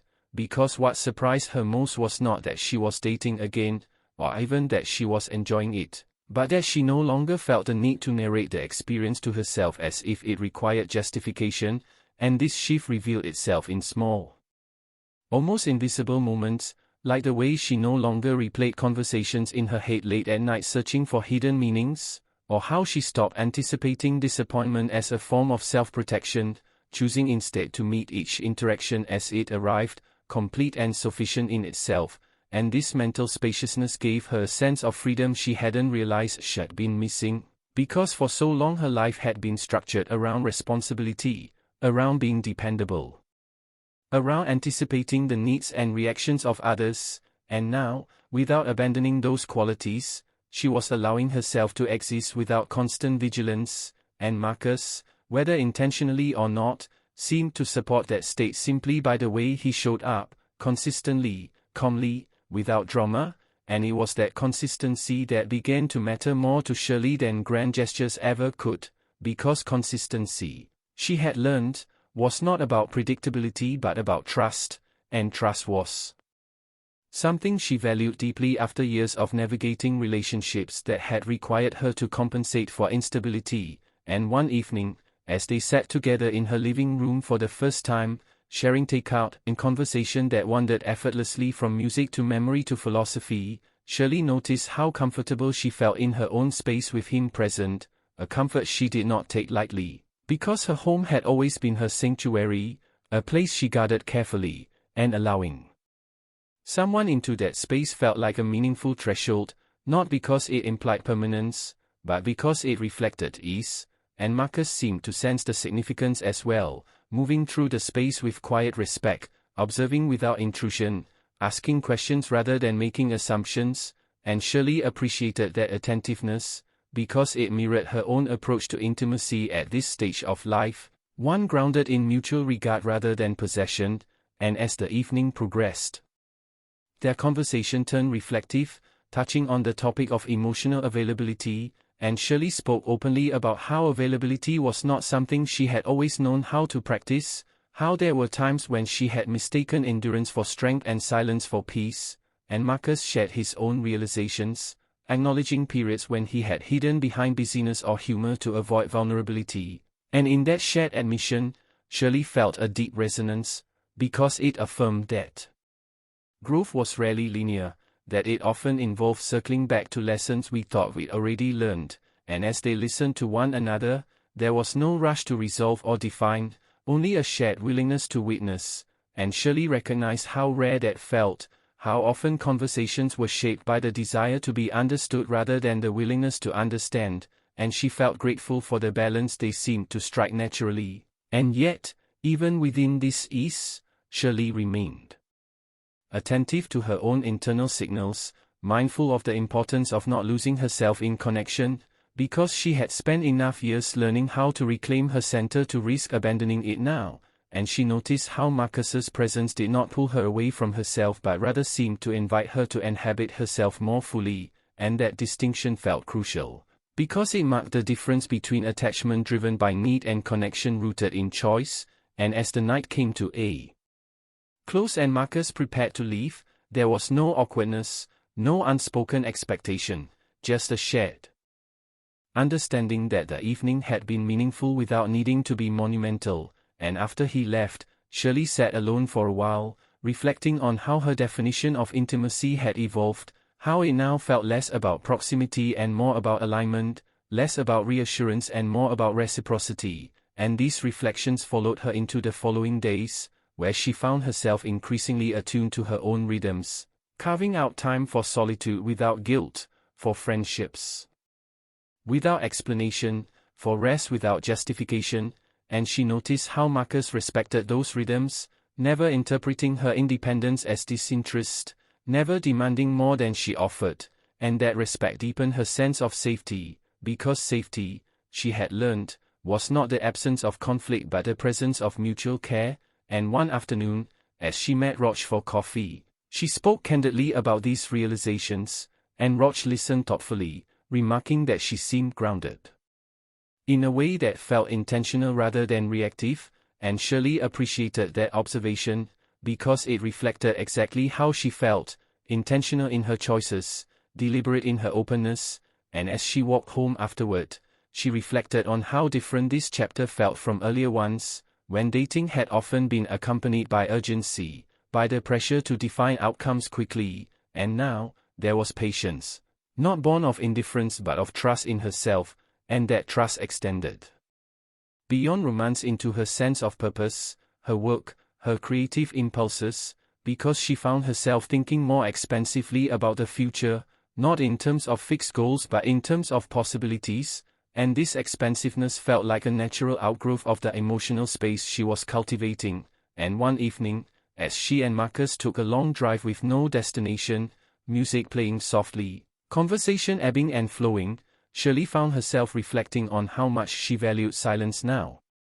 How silence no longer felt like something to be filled but something to be shared, and Marcus seemed to understand that intuitively, allowing stretches of quiet to exist without discomfort, and in those moments, Shirley felt a deep sense of companionship, one that did not require constant affirmation, and as they drove, the city lights fading into darker stretches of road, Shirley felt a gentle awareness of the vulnerability inherent in connection, the knowledge that allowing someone close always carried risk, and she acknowledged that risk without trying to minimize it, because she had learned that courage was not about eliminating fear but about moving forward with clarity despite it, and later, as she lay in bed that night, she reflected on the idea of timing, how often people spoke of it as something external, something that either aligned or didn't, and she realized that timing was also internal, shaped by readiness, by self-understanding, by the willingness to engage without losing oneself, and she recognized that for the first time in a long while, she felt internally aligned, not because everything was certain, but because she trusted her capacity to navigate uncertainty, and that trust felt like the most significant development of all, and as she drifted into sleep, Shirley felt a quiet gratitude for the journey that had brought her here, for the lessons learned through difficulty and joy alike, and for the clarity she now carried into each new interaction, knowing that whatever direction this relationship with Marcus took, it was already contributing to her growth, reinforcing her understanding of herself, and reminding her that connection, when approached with intention and respect, could be a source of expansion rather than diminishment, and that understanding settled into her with calm assurance, preparing her, gently and steadily, for the next unfolding chapter of her life. The sense of steadiness Shirley had cultivated did not mean that uncertainty vanished from her life, it simply meant that uncertainty no longer felt like an enemy waiting to ambush her at the edges of happiness, and this distinction became clearer to her during a week when nothing particularly dramatic happened on the surface, yet internally she felt the subtle pressure of questions forming, not urgent enough to demand answers but persistent enough to ask for attention, because as her connection with Marcus deepened in quiet, consistent ways, Shirley became aware of the natural impulse to define what they were becoming, not out of insecurity but out of habit, shaped by years of cultural narratives that insisted relationships must always move toward labels and destinations, and she noticed herself resisting that impulse, choosing instead to remain attentive to the present texture of their interactions, the tone, the rhythm, the emotional honesty, and this resistance felt both liberating and challenging, because while she valued clarity, she also understood that premature definition could flatten something still unfolding, and this tension followed her into her daily life, surfacing in moments of reflection when she asked herself not what she wanted from Marcus, but what she wanted from her own life now. And those questions led her back to long-held values she had sometimes set aside in favor of practicality, creativity, meaningful connection, a sense of contribution that extended beyond obligation, and she realized that dating again had reawakened parts of her identity that were not solely relational but deeply personal, reminding her that she was still evolving, still capable of redefining herself, and this awareness brought with it a renewed sense of responsibility, not to another person but to herself, to remain honest about her needs and boundaries, even as she allowed intimacy to grow, and this commitment was tested one evening when Marcus invited her to attend a work-related event with him, a formal gathering that carried a different energy than their previous shared experiences, and Shirley felt a brief hesitation, not because she disliked such settings, but because she recognized the symbolic weight of stepping into that space together, and she took time to sit with her response before agreeing, asking herself whether the hesitation stemmed from fear or from discernment, and she concluded it was neither avoidance nor excitement but simply awareness, and with that clarity, she accepted the invitation, trusting herself to navigate the experience on her own terms, and as the night arrived, Shirley prepared with the same intentionality she had come to value, choosing attire that reflected confidence without armor, elegance without performance, and when she joined Marcus at the event, she observed how he introduced her, not as an accessory or an achievement but as a partner in the moment, and she appreciated that subtlety, because it aligned with her desire to be present without being positioned, and throughout the evening, she moved through conversations with ease, engaging when she wished, stepping back when she needed space, and Marcus remained attentive without hovering, allowing her autonomy within togetherness, and Shirley recognized how rare that balance felt, how often women were expected to either blend seamlessly into their partner's world or stand conspicuously apart from it, and here, she felt neither absorbed nor isolated, but integrated, and as the event progressed, she found herself enjoying the experience more than she had anticipated, appreciating the opportunity to observe Marcus in a professional context, noticing how his values translated across environments, and this observation deepened her respect, because consistency across contexts mattered to her, and when the night ended and they left together, Shirley felt a quiet satisfaction, not because the evening had been impressive, but because it had been aligned, and as they drove home, their conversation turned reflective, touching on the differences between public and private selves, and Shirley shared her thoughts about how exhausting it could be to maintain multiple versions of oneself, and Marcus agreed, noting that he valued simplicity not because life was simple but because authenticity required less energy, and Shirley smiled at that, recognizing how deeply it resonated with her own experience, and in that shared understanding, she felt a further easing of her internal tension, a reassurance that she did not need to fragment herself to be in connection, and later that night, after Marcus dropped her off and she settled into the quiet of her apartment, Shirley found herself reflecting on the trajectory of her past relationships, noticing patterns she had not fully acknowledged before, patterns of overfunctioning, of taking responsibility for emotional labor that was not hers to carry, and she recognized how different this felt now, how she no longer felt compelled to manage outcomes or protect others from discomfort, and this recognition brought both relief and a hint of sadness, because it reminded her of how long she had lived without that balance, and she allowed herself to feel that sadness without judgment, understanding that grief for past selves was a natural companion to growth, and the following days unfolded with a gentle rhythm,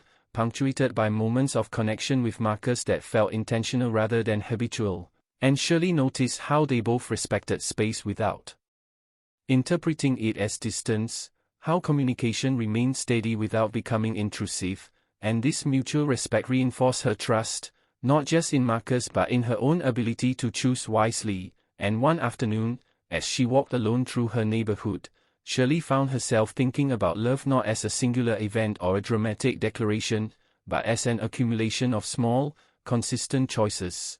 The choice to listen, to respect boundaries, to remain curious, and she realized that what she was experiencing now felt closer to that definition than anything she had known before, and this realization did not prompt urgency, but gratitude, because she understood that even if this relationship did not last indefinitely, it was offering her a lived experience of what healthy connection could feel like, and that experience would shape her expectations moving forward, raising her standards not out of entitlement but out of self-respect. And later that week, during a phone call with Rerun that veered between humor and surprising insight, Shirley laughed as he joked about her glow, then paused when he added, more seriously, that she sounded grounded, and she thanked him, recognizing how affirmation from longtime friends carried a unique weight, because it was grounded in history, and as she ended the call, Shirley felt a renewed appreciation for the community that surrounded her,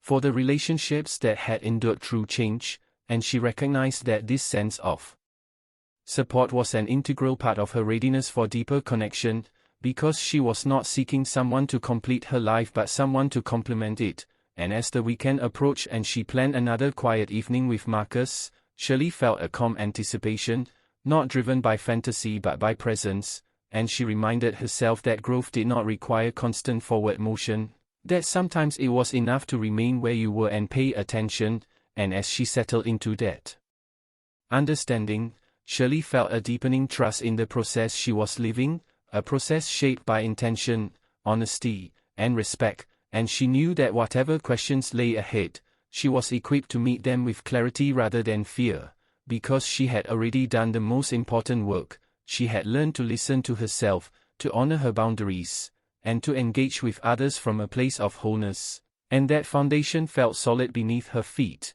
steady enough to support whatever direction her life might take next.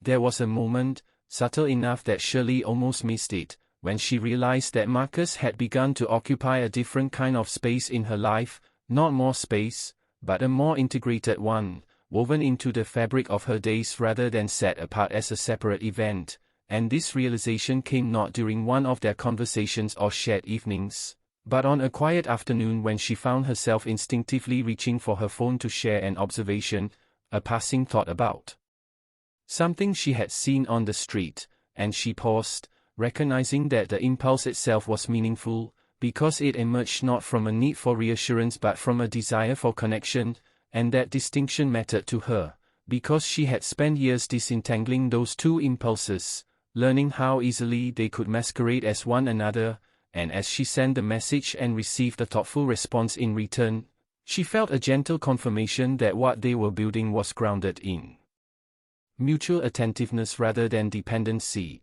and this awareness carried her through the week with a sense of quiet alignment, as if her internal compass had steadied itself, and yet, even within this steadiness, Shirley was aware that deeper connection inevitably invited more complex emotions, and she noticed moments when vulnerability crept in unexpectedly. Like when Marcus mentioned a long-term plan he had for the future, a possible move that was still hypothetical but significant enough to register, and Shirley felt a brief tightening in her chest, not because she felt threatened, but because the comment reminded her that intimacy did not exist in a vacuum, that each person carried their own trajectories, their own uncertainties, and she sat with that feeling rather than pushing it away, understanding that awareness did not require immediate response, and that maturity often meant allowing complexity to exist without rushing to simplify it. And later that evening, as she reflected on the moment, she recognized how different her reaction was compared to earlier phases of her life,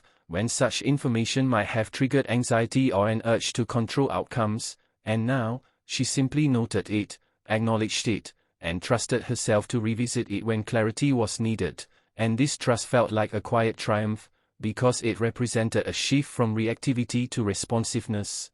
And as the days passed, Shirley and Marcus continued to share time in ways that felt intentional yet unburdened, cooking together, attending a small outdoor concert, spending long afternoons talking without agenda, and Shirley noticed how laughter emerged naturally, not as a distraction but as a genuine expression of ease, and she appreciated how Marcus engaged with her humor, not deflecting serious moments with jokes but allowing levity to coexist with depth, and this balance resonated deeply with her, because humor had always been a vital part of her identity, a way of navigating complexity without denying it, and she felt seen in that aspect of herself. And one evening, as they sat together watching the city lights flicker on from her balcony, the conversation turned unexpectedly reflective, and Marcus asked her what she feared most now, not in general terms but in the context of opening herself to connection again, and Shirley felt the weight of the question, appreciating its honesty, and she considered her answer carefully, because she knew that how she responded mattered, not just to him but to herself, and she admitted that her fear was no longer about being alone, but about losing the balance she had worked so hard to achieve, about sacrificing her sense of self in the process of accommodating another, and Marcus listened attentively, then shared that his own fear mirrored hers in many ways, that he worried about repeating patterns where independence became isolation, and in that shared vulnerability, Shirley felt a deep resonance, because it highlighted a common intention, to build connection without erasure, and this exchange marked a subtle deepening of their bond. Not because it resolved anything, but because it demonstrated their willingness to engage honestly with uncertainty, and as the night settled into comfortable silence, Shirley felt a renewed sense of trust, not that everything would work out perfectly, but that they could navigate complexity with care, and this trust extended into the following days, where she found herself more attuned to her own needs, more willing to articulate boundaries without apology, and she noticed how Marcus responded with respect rather than resistance, adjusting without resentment, and this responsiveness reinforced her sense of safety, because safety, she had learned, was built not through agreement but through repair, through the ability to navigate difference without diminishing one another.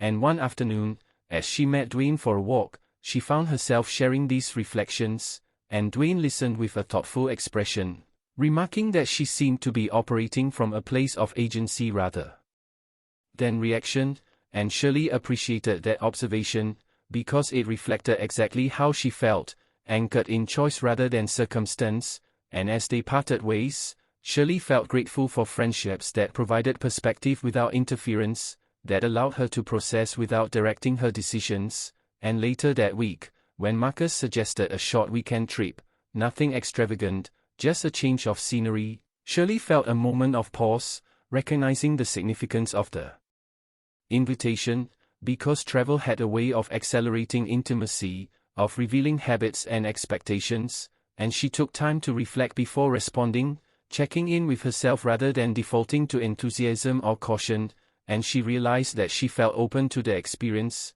not because she felt compelled to say yes, but because she trusted her ability to navigate whatever arose, and when she accepted She did so with clarity, communicating her need for space as well as togetherness, and Marcus received that with understanding, and as the trip approached, Shirley noticed a familiar flutter of anticipation, tempered by calm, and she smiled at the balance she now embodied, aware that excitement no longer felt destabilizing, and as she prepared for the weekend, she reflected on how far she had come, from a life shaped by external expectations to one guided by internal alignment, and she recognized that this relationship, regardless of its ultimate outcome, was serving as a mirror, reflecting her growth, her clarity, her capacity for presence, and that realization felt deeply affirming, because it confirmed that she was not repeating old patterns but consciously creating new ones, and as she packed her bag, Shirley felt a quiet confidence settle within her, a sense that she was entering this next experience not as someone seeking completion, but as someone choosing engagement, and that distinction felt essential, grounding her as she stepped forward into the next chapter, ready to meet whatever unfolded with the same intentionality and grace that had guided her thus far. The weekend trip unfolded with a gentleness that surprised Shirley, not because she expected difficulty, but because she had learned to approach shared experiences with realistic neutrality rather than optimism or caution, and as she and Marcus drove out of the city, the familiar skyline dissolving into quieter stretches of road, she felt a calm curiosity settle over her, an attentiveness to how it felt to share extended time without the usual anchors of routine, and she noticed first how naturally conversation ebbed and flowed between them, how silence did not signal discomfort but simply rest, and that realization eased her further into the moment, because she understood that compatibility often revealed itself not in constant engagement but in the quality of shared quiet, and as they arrived at the small coastal town they had chosen, unassuming and removed from spectacle, Shirley appreciated the lack of agenda, the freedom to let the days shape themselves rather than forcing meaning into every hour, and they spent the first afternoon wandering without direction, exploring narrow streets, stopping when something caught their interest, sharing observations without needing to agree or impress, and Shirley found herself increasingly aware of how grounded she felt in her own body, her own thoughts, not monitoring her responses or calibrating her presence, simply existing alongside another person without friction, and this ease allowed deeper awareness to surface. Because when distractions fall away, patterns become visible, and she noticed how Marcus handled small inconveniences, a delayed reservation, a misplaced item, moments that revealed temperament more clearly than grand gestures, and she observed with quiet satisfaction that his responses aligned with her values, patient, adaptable, unreactive, and this alignment mattered to her far more than charm or intensity ever had. And as evening settled in and they shared a simple meal overlooking the water, Shirley felt the layered richness of the moment, the convergence of past, present, and possibility, and she found herself reflecting on how often earlier in her life she had rushed through such moments, eager to define them, to secure them, to assign them meaning before allowing them to fully unfold, and now, she was content to let the experience be what it was, complete without explanation. And later that night, as they walked along the shoreline under a sky softened by stars, the conversation drifted toward memory, and Shirley spoke about the early years of her life with a clarity that surprised her, not glossing over complexity but no longer burdened by it, sharing stories with perspective rather than defensiveness, and Marcus listened with a quiet attentiveness that made space rather than drawing focus, and she appreciated that, because it allowed her to speak freely without feeling observed or assessed, and in turn, Marcus shared his own stories, moments of regret and resilience, and Shirley noticed how differently she received them now, not as indicators of future risk but as reflections of lived experience, and this shift in perception felt significant, because it demonstrated how her internal framework had changed, how she no longer filtered connection through fear of repetition, and as the night deepened and they returned to their accommodations, Shirley felt a familiar flicker of vulnerability,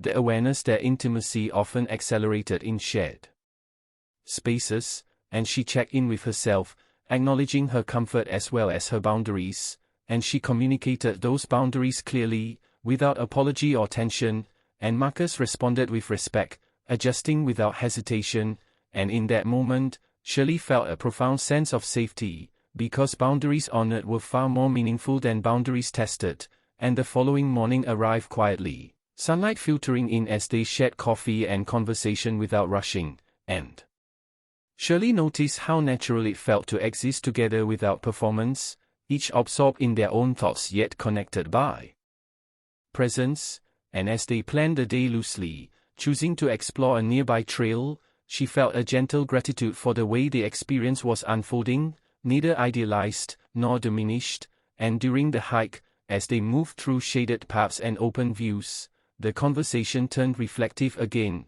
touching on change, on how people often resisted it even as they longed for it, and Shirley found herself articulating thoughts she hadn't fully formed before, about how change no longer frightened her the way it once had, because she trusted her capacity to adapt without losing herself, and Marcus responded by sharing his own evolving relationship with change, acknowledging that while uncertainty still challenged him, he had learned to approach it with curiosity rather than control, and in that exchange, Shirley felt a quiet affirmation of their compatibility, not because they shared identical perspectives, but because they respected each other's process, and as they reached a point overlooking the water, they paused, taking in the view, and Shirley felt a swell of emotion that surprised her, not overwhelming but expansive, a recognition of how fully present she felt in her life at that moment, and she allowed herself to sit with that feeling, understanding that it was not solely about Marcus or the trip, but about the internal work she had done to arrive at this openness, and as they descended and returned to town, Shirley felt a subtle shift within herself, a readiness to engage more deeply, not because she felt compelled, but because she felt anchored, and that evening, as they shared another meal, the conversation turned to the future again, not in terms of plans but in terms of values, and Shirley appreciated how Marcus spoke about possibility without assumption, about desires without entitlement, and she shared her own hopes with similar openness, and there was no promise exchanged, no declaration made, just an acknowledgement of mutual intention, and that felt sufficient, because she had learned that intention carried more weight than certainty, and as the weekend drew to a close and they prepared to return to the city, Shirley reflected on how different this experience felt from previous trips she had taken with partners, where she often felt either consumed by closeness or constrained by compromise, and now, she felt neither, she felt expanded yet intact, and that balance felt like a testament to her growth, and as they drove back, the familiar rhythm of the road grounding her, Shirley allowed herself to consider the implications of this connection, not in terms of outcome but in terms of process, recognizing that whatever lay ahead would require continued honesty, continued boundary setting, continued self-attunement, and she felt ready for that work, because it no longer felt like labor but like care, and when they arrived back in the city and parted ways, Shirley felt a quiet contentment settle within her, not the thrill of novelty but the satisfaction of alignment, and later that night, alone in her apartment, she unpacked slowly, reflecting on the weekend with gratitude, acknowledging moments of joy, moments of reflection, moments of vulnerability, and she recognized that this experience had marked a turning point, not because it defined the relationship, but because it confirmed her readiness to engage deeply without losing herself, and as she prepared for sleep, Shirley felt a steady confidence in the path she was walking, aware that questions would continue to arise, that uncertainty was inevitable, but trusting that she had the clarity and resilience to navigate whatever came next, and that trust, rooted in self-respect and lived experience, felt like the strongest foundation she had ever known, carrying her gently forward into the unfolding story of her life. Returning to the city after the weekend away felt less like re-entry and more like a continuation, as though Shirley had not stepped out of her life but had simply viewed it from a slightly different angle, and this subtle distinction mattered to her, because in the past, trips had often created emotional whiplash, the contrast between intimacy and routine amplifying uncertainty, and now, as she unpacked and resumed her familiar rhythms, she noticed how seamlessly Marcus fit into her days, without displacing them, and this integration brought with it a new layer of awareness, because with comfort came reflection, and Shirley began to notice how deeply she valued the way they navigated return, the absence of dramatic recaps or heightened expectations, the simple checking in, the shared understanding that what they had experienced did not require embellishment to remain meaningful, and as the days unfolded, she felt a renewed attentiveness to herself, noticing moments when old habits attempted to reassert themselves, like the impulse to anticipate potential disappointment or to preemptively manage outcomes, and each time she recognized those impulses, she gently redirected herself back to presence, reminding herself that vigilance was no longer necessary for survival, and this internal practice felt like both discipline and compassion, because it honored the parts of her that had learned to be cautious while choosing not to be governed by them, and Marcus, in his steady way, continued to show up without prompting, without pressure, and Shirley appreciated the consistency not as reassurance but as reliability, and one evening, as they shared a quiet dinner at her place, conversation drifting easily, Shirley found herself thinking about the concept of commitment, not as a declaration but as a series of actions, and she observed how commitment manifested here not through exclusivity or future promises but through attentiveness, responsiveness, and respect for boundaries,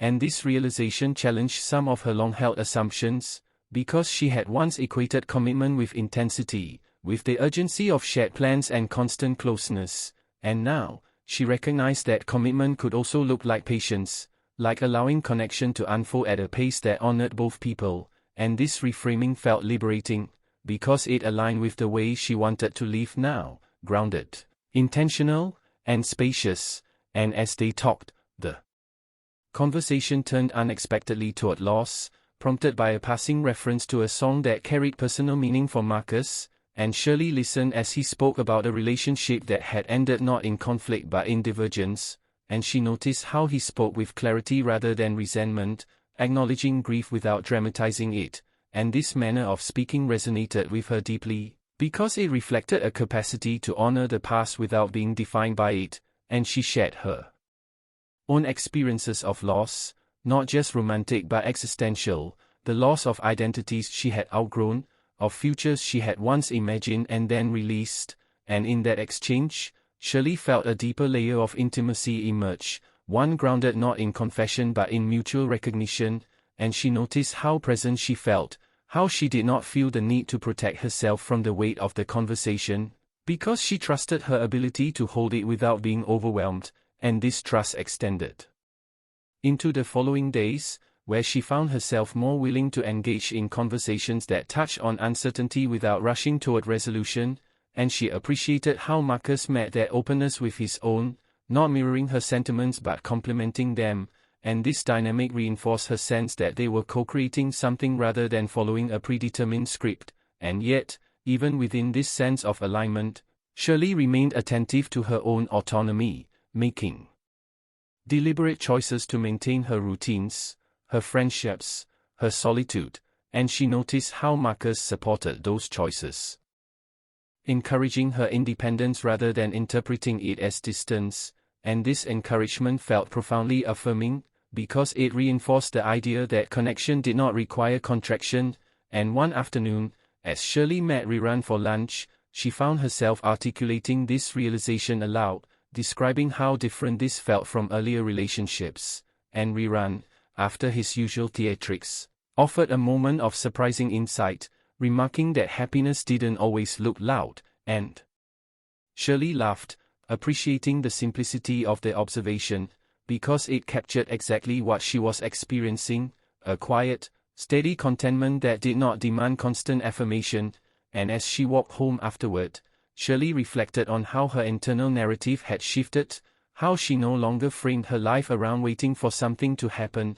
because something was already happening, in the form of lived presence, of intentional connection, and this shift influenced how she approached her work as well, bringing a renewed sense of purpose and engagement, and she noticed how this internal alignment radiated outward, shaping her interactions with others, making her more patient, more receptive, more grounded, and one evening, as she and Marcus attended a small gathering together, she found herself observing how naturally they navigated social space, checking in with each other without isolating themselves, moving independently while remaining connected, and she felt a quiet pride in this balance, because it reflected her values in action.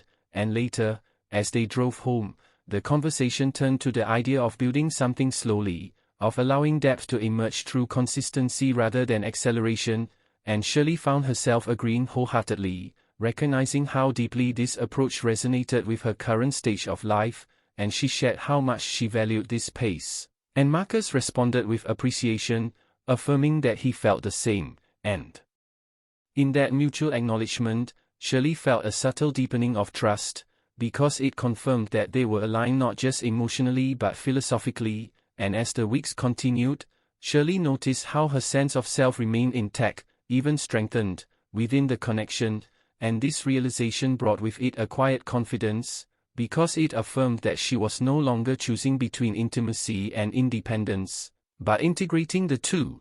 And one night, as she lay in bed reflecting on the journey thus far, Shirley thought about how often she had been told, implicitly or explicitly, that love required sacrifice, and she reconsidered that notion, recognizing that while compromise was inevitable, sacrifice did not have to mean self-erasure, and she recognized that what she was experiencing now felt less like sacrifice and more like collaboration, a shared willingness to adjust without abandoning core values.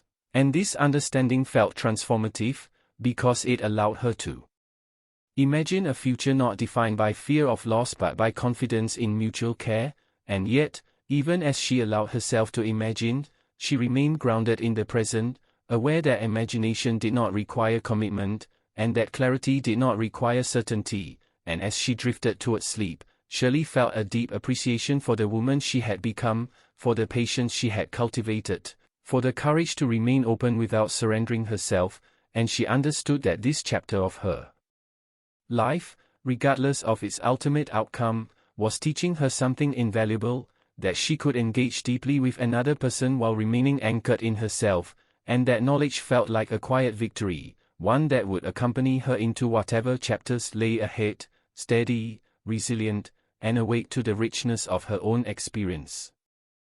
The shift that Shirley noticed as the season edged forward was not dramatic but perceptible, like the way light changes before you consciously register that evening has arrived, and this awareness followed her through her days as she moved between work, friendships, and the quiet spaces she had learned to value, because with comfort came a deeper question that did not announce itself loudly but lingered just beneath the surface, asking not what she felt now but how she wanted to live with those feelings. And she found herself reflecting on how relationships often entered her life as events, moments that demanded attention, resolution, or transformation, whereas what she was experiencing with Marcus felt more like a condition, something atmospheric rather than episodic, and this distinction fascinated her, because it suggested a different orientation toward intimacy, one that did not require constant interpretation, and as she sat with this realization, she noticed how her thoughts no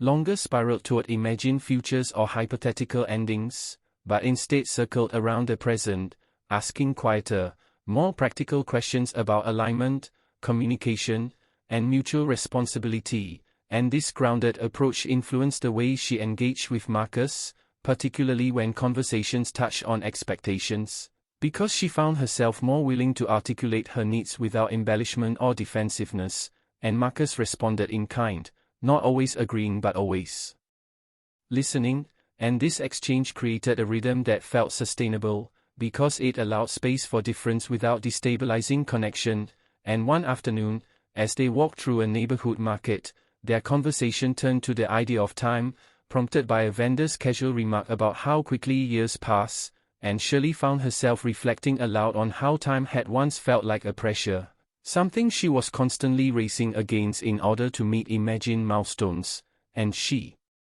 admitted that she had spent years measuring her life against external timelines, wondering if she was ahead or behind, and Marcus listened thoughtfully before sharing his own experience of stepping away from those comparisons, explaining how he had learned to see time not as a ladder but as a landscape, something to move through rather than climb, and this metaphor resonated deeply with Shirley, because it reframed her sense of progress. allowing her to see her life not as a series of checkpoints but as a terrain shaped by choice, and this reframing lingered with her long after the conversation ended, influencing how she approached her days, making her more attentive to the quality of her experiences rather than their perceived significance, and this shift became particularly evident in how she navigated moments of uncertainty, because instead of seeking reassurance or prematurely resolving ambiguity, she allowed questions to remain open, trusting that clarity would emerge through engagement rather than anticipation, and this trust extended to her relationship with Marcus, where she noticed an increasing ease in addressing potential friction, such as differences in communication styles or preferences around social engagement, and rather than interpreting these differences as threats, she viewed them as opportunities to practice negotiation, and this practice felt empowering, because it reinforced her agency within the relationship, reminding her that she was an active participant rather than a passive recipient of affection, and one evening, during a conversation that touched on future possibilities, Shirley felt the familiar tension arise, the part of her that wanted to either anchor the discussion with definitive plans or deflect it entirely to avoid vulnerability, and she recognized this impulse as an old coping mechanism, one shaped by experiences where ambiguity had been destabilizing, and instead of following it, she chose a different response. Acknowledging the uncertainty without attempting to resolve it, and Marcus met this openness with calm acceptance, affirming that he valued the conversation not for its conclusions but for its honesty, and this moment felt significant to Shirley, because it marked a departure from patterns that had once governed her relational behavior, and she felt a quiet pride in her ability to remain present without controlling the outcome, and as the weeks progressed, this sense of self-trust deepened, influencing not only her romantic life but her broader sense of purpose, because she noticed how her work benefited from this clarity, her focus sharpening as she engaged more fully with projects that align with her values, and she found herself more selective with her time, prioritizing activities and relationships that felt nourishing rather than obligatory, and this selectivity was not rooted in withdrawal but in discernment, a quality she had cultivated through years of self-reflection, and she recognized how this discernment allowed her to show up more fully where she chose to invest, and this intentionality extended to her friendships, where she noticed an increased capacity for presence, listening without distraction, offering support without overextension, and these interactions reinforced her sense of connection beyond the romantic sphere, reminding her that intimacy existed in many forms, and one evening, as she gathered with friends, including Roch and Riran, the conversation inevitably turned to relationships, and Shirley found herself describing her current experience with a simplicity that surprised her, because she did not feel the need to dramatize or justify it, and Riran, after his usual playful commentary, observed that Shirley seemed more at ease than he had ever seen her, and this observation lingered with her, because it affirmed what she had been sensing internally, that ease had become a defining feature of her life, and she reflected on how ease did not mean complacency or lack of effort, but rather the absence of constant internal negotiation, the freedom to act in alignment with her values without excessive self-monitoring, and this ease was particularly evident in how she and Marcus navigated moments of distance, whether due to busy schedules or personal commitments, because these separations no longer triggered anxiety or doubt, but were understood as natural fluctuations within a stable connection, and this understanding allowed Shirley to appreciate time apart as much as time together, because both contributed to the health of the relationship, and she noticed how this balance enhanced her appreciation for Marcus, because it allowed her to choose him rather than cling to him, and this distinction felt crucial, because it affirmed her autonomy while honoring her affection, and one night, as she reflected on the evolution of her feelings, Shirley recognized that love, for her, was no longer about intensity or idealization, but about sustained curiosity, the willingness to continue learning about another person without assuming mastery, and this curiosity extended inward as well, because she remained attentive to her own growth, noticing how her desires and boundaries continued to evolve, and she allowed these changes to inform her choices rather than resisting them, and this adaptive approach felt aligned with the way she wanted to live, flexible yet grounded, and as she shared these reflections with Marcus, she appreciated how he engaged with them not as abstract philosophy but as lived practice, offering his own insights while respecting hers, and this exchange reinforced her sense that they were building a relationship rooted in mutual respect rather than projection, and yet, even as she acknowledged the strength of their connection, Shirley remained aware of the unpredictability inherent in any relationship, and instead of allowing this awareness to diminish her enjoyment, she embraced it as a reminder of impermanence, understanding that the value of an experience did not depend on its duration, and this perspective allowed her to remain open-hearted without demanding guarantees, and one afternoon, as she sat alone with a cup of tea, reflecting on her journey, Shirley thought about the ways she had once equated vulnerability with risk, and she reconsidered that equation, recognizing that vulnerability was not a gamble but a practice, one that required discernment, self-awareness, and courage, and she felt grateful for the lessons that had brought her to this understanding, even those born of pain, because they had equipped her to engage more fully with life, and as she moved through her days with this awareness, Shirley felt a deep sense of alignment, not because everything was resolved, but because she trusted her capacity to navigate whatever emerged, and this trust extended into her relationship with Marcus, where she felt confident that regardless of the outcome, she would remain whole, and this confidence allowed her to love without fear,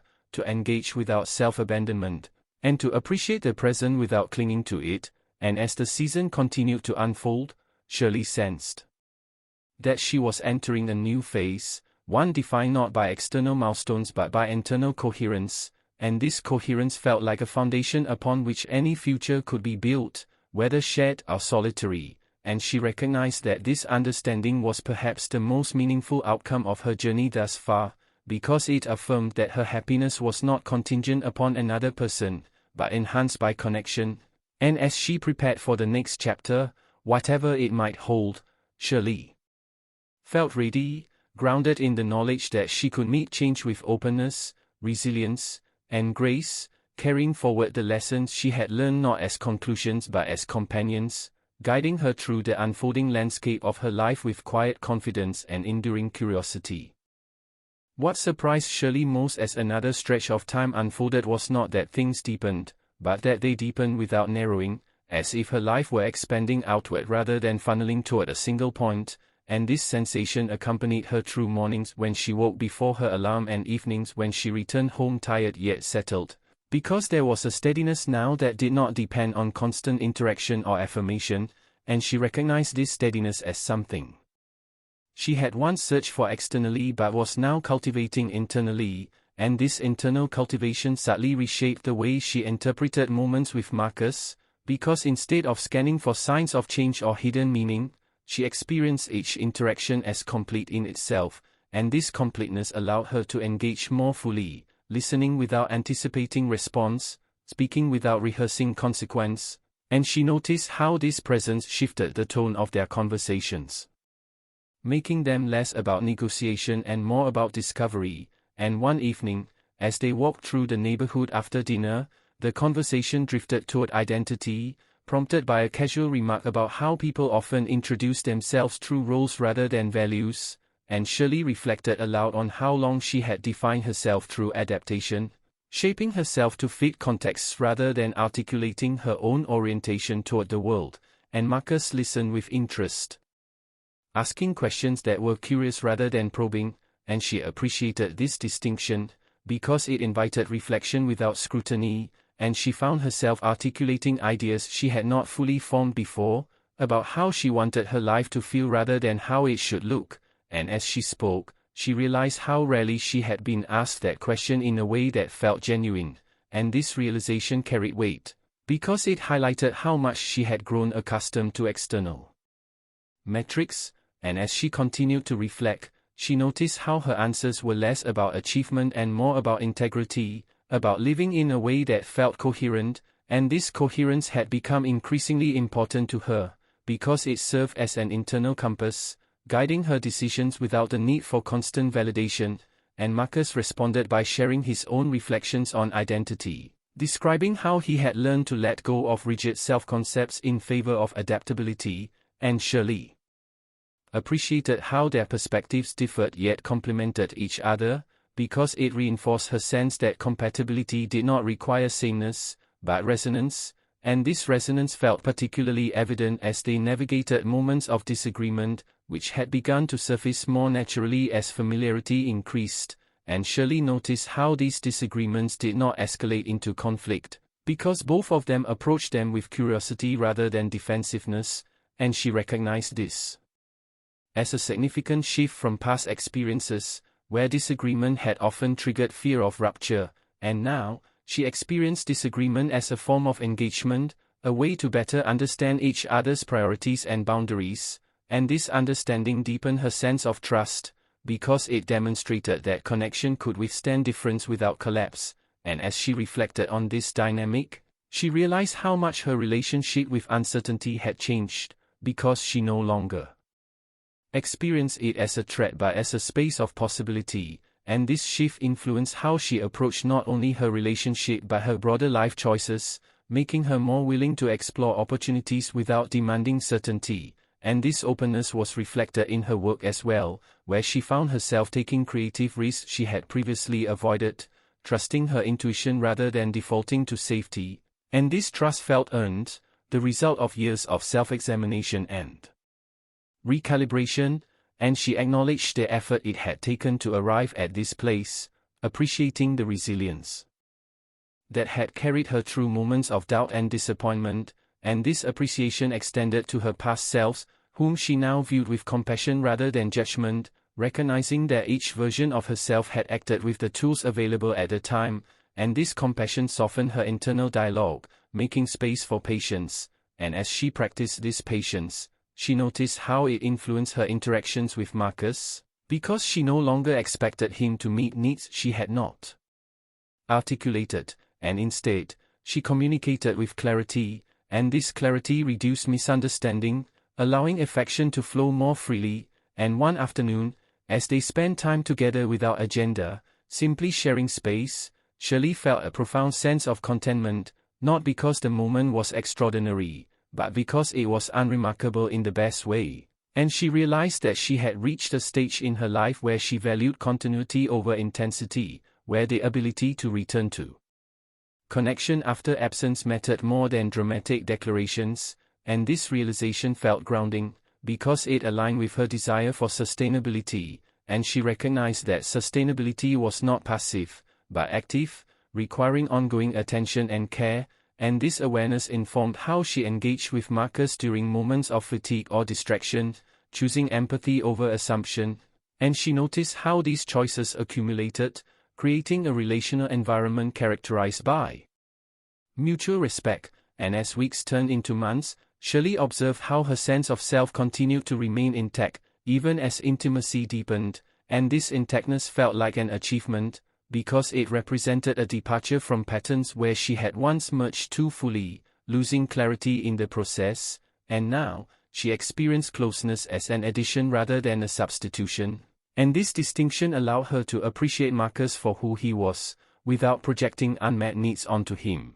and this appreciation felt reciprocal, because she sensed that he saw her clearly as well, not as an idealized version, but as a complex, evolving person, and this recognition felt deeply affirming, because it validated her effort to show up authentically, and one evening, during a conversation that touched on commitment, Shirley felt a familiar internal tightening, the reflex to either solidify or withdraw, and she recognized this reflex as a remnant of earlier experiences, and instead of acting on it, she paused, allowing herself to sit with the sensation without immediately responding, and this pause created space for a different kind of response, one rooted in honesty rather than fear, and she expressed her feelings with nuance, acknowledging both her affection and her need for autonomy, and Marcus responded with understanding, affirming that he valued her clarity, and this exchange felt significant, because it demonstrated that commitment did not have to be all-encompassing to be meaningful, and Shirley reflected on how this redefinition of commitment aligned with her values, allowing her to remain open without surrendering herself, and as she continued to integrate these lessons, she noticed how her life felt less fragmented, because the boundaries between different areas of her life felt permeable rather than rigid, and this permeability allowed her to bring the same authenticity to her friendships, her work, and her solitude, creating a sense of internal consistency. And this consistency felt stabilizing, because it reduced the cognitive dissonance that had once characterized her experience, and she appreciated how this internal alignment made her more resilient in the face of stress, because she trusted her ability to respond rather than react, and this trust extended into her relationship with Marcus, where she felt confident that she could navigate challenges without losing herself, and this confidence allowed her to remain open-hearted, because she no longer equated openness with vulnerability to harm, but with engagement, and as she reflected on this shift, she recognized how her understanding of love had matured, evolving from a desire for validation to a practice of presence, and this evolution felt earned, the result of sustained effort and reflection, and she felt grateful for the journey, even the parts that had been painful, because they had taught her discernment, and as she moved through her days with this awareness, Shirley sensed that she was approaching a threshold, not in the sense of an impending decision, but in the sense of readiness, a readiness to meet whatever emerged with clarity and care, and this readiness felt like a culmination of her growth, because it affirmed her capacity to engage deeply without losing perspective, and as she sat one evening, reflecting on the quiet strength she felt, Shirley understood that this chapter of her life was not defined by resolution, but by integration, the weaving together of independence and intimacy, certainty and openness, and this integration felt like a foundation upon which future experiences could rest, and she embraced this understanding with a sense of calm, trusting that she did not need to rush toward answers, because she had learned how to live well within questions, and this ability felt like a gift she would carry forward, shaping not only her relationship with Marcus, but her relationship with herself, steady, curious, and grounded in a sense of wholeness that did not depend on external outcome.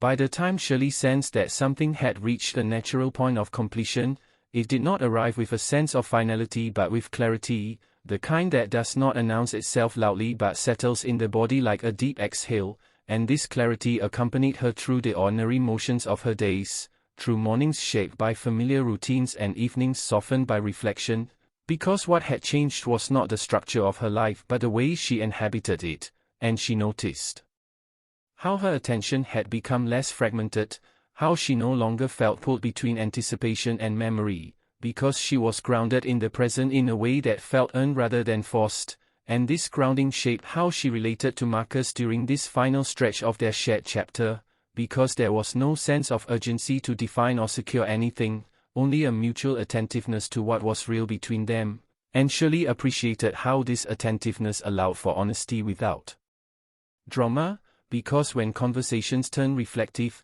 they were approached with curiosity rather than fear, and one evening, as they sat together in comfortable silence, she realized that the most meaningful aspect of their connection had never been the moments of heightened emotion, but the steady accumulation of trust, and this realization brought with it a sense of gratitude that was not tinged with anxiety about the future, because she understood now that value did not depend on permanence. And this understanding allowed her to appreciate the relationship as a lived experience rather than an investment requiring guaranteed returns, and as she reflected on this, she recognized how much her relationship with herself had transformed over the course of this journey, because she no longer approached intimacy as a test of worth or a solution to incompleteness, but as a space of shared presence. And this shift had far-reaching implications, influencing how she made decisions, how she responded to uncertainty, and how she interpreted her own desires, and she noticed how her inner dialogue had softened, no longer driven by self-critique or comparison, but by discernment, and this discernment allowed her to recognize when something felt aligned and when it did not, without assigning moral weight to either outcome, and this capacity became particularly relevant as she and Marcus began to acknowledge, gently and without blame, that while their connection was meaningful, their paths were not necessarily converging in the same direction, and this acknowledgement did not arise from conflict or dissatisfaction, but from honesty, the kind that respects both people's trajectories. And Shirley found herself surprised by how calm she felt as this truth emerged, because in the past, such realizations would have triggered grief or self-doubt, and now, she experienced them as information rather than indictment, and this shift affirmed how deeply her perspective had changed. Because she trusted her ability to remain whole even as circumstances evolved, and this trust was not abstract, but embodied, felt in the way she breathed, the way she slept, the way she moved through her days without the undercurrent of tension that had once accompanied relational uncertainty, and as she and Marcus talked openly about what they were noticing, Shirley felt a sense of mutual respect that she recognized as one of the most valuable aspects of their connection, because it allowed them to honor what they had shared without attempting to reshape it into something it was not, and this honoring felt mature, grounded in care rather than attachment, and she appreciated how Marcus approached the conversation with the same clarity and kindness that had characterized their relationship from the beginning, and this consistency reassured her that her experience of him had been accurate, that the steadiness she valued was real, and as they navigated this transition, Shirley noticed how her emotions moved fluidly, allowing space for appreciation, sadness, and acceptance to coexist without competing for dominance, and this emotional integration felt like evidence of her growth, because she no longer felt compelled to simplify her experience into a single narrative, and this complexity felt natural rather than overwhelming, and she allowed herself to feel gratitude for what had been shared without framing its ending as loss, because she understood now that not all endings required mourning, and this understanding influenced how she spoke about the relationship with friends. Because she described it not as something that failed, but as something that fulfilled its purpose, and this language reflected her internal reality, one rooted in respect rather than regret, and as she moved through this final phase, Shirley found herself reflecting on the concept of love, recognizing that it had taken many forms in her life, and that each form had taught her something different, and she appreciated how this particular experience had taught her about balance, about the possibility of intimacy that did not eclipse selfhood, and about the value of pacing, and she recognized how these lessons would continue to inform her future relationships, not as rules, but as reference points, and this awareness brought with it a sense of continuity, because she understood that nothing she had learned would be lost, regardless of what came next, and this continuity extended into her sense of purpose, because she noticed how her work, her friendships, and her solitude felt more integrated, no longer compartmentalized but interconnected, and this integration made her feel resilient, because it meant that no single aspect of her life carried the weight of her fulfillment, and this distribution of meaning felt sustainable, and as she reflected on how far she had come, Shirley felt a quiet pride, not in the outcome of any particular relationship, but in her capacity to remain present, honest, and kind throughout the process, and this pride was not performative, but internal, rooted in self-respect, and she recognized that this self-respect had become the foundation of her emotional life, guiding her choices without rigidity, and one afternoon, as she spent time alone, she thought about how she once believed that clarity would arrive only through resolution, and she smiled at the memory, because she now understood that clarity often emerged through engagement, through the willingness to stay present even when answers were not immediately available, and this realization felt liberating, because it meant that she did not need to control outcomes in order to feel secure, and this security allowed her to remain open to future possibilities without being attached to specific scenarios, and she appreciated how this openness felt different from naivety, because it was informed by experience, by boundaries, and by self-awareness, and this distinction mattered to her, because it affirmed that growth did not require hardness, and as she continued to integrate these insights, Shirley noticed how her sense of time had shifted, because she no longer felt pressure to mark her life by milestones or narratives that could be easily explained to others, and instead, she measured her life by internal coherence, by how aligned her actions felt with her values, and this metric felt deeply personal, immune to comparison, and she recognized how this orientation allowed her to feel content even in moments of uncertainty, because she trusted her process. And this trust extended into her understanding of relationships, where she now saw them as collaborations rather than contracts, experiences shared by mutual choice rather than obligation, and this perspective allowed her to approach connection with generosity rather than expectation, and she appreciated how this generosity enriched her interactions, making them more authentic. And as she reflected on her time with Marcus, she felt gratitude not only for what they shared, but for how it had shaped her understanding of herself, because it had affirmed that she could engage deeply without losing clarity, and this affirmation felt foundational, because it dismantled a long-held fear that intimacy required self-sacrifice, and she recognized how this fear had once limited her capacity for connection, and how releasing it had expanded her life, and this expansion felt like a quiet triumph, one that did not require external validation, and as she moved through the final moments of this chapter, Shirley felt a sense of completion that was not tied to closure rituals or definitive statements, but to internal alignment, and she understood that this alignment was something she could carry forward, shaping how she approached future relationships, opportunities, and challenges, and this understanding brought with it a sense of readiness, not for something specific,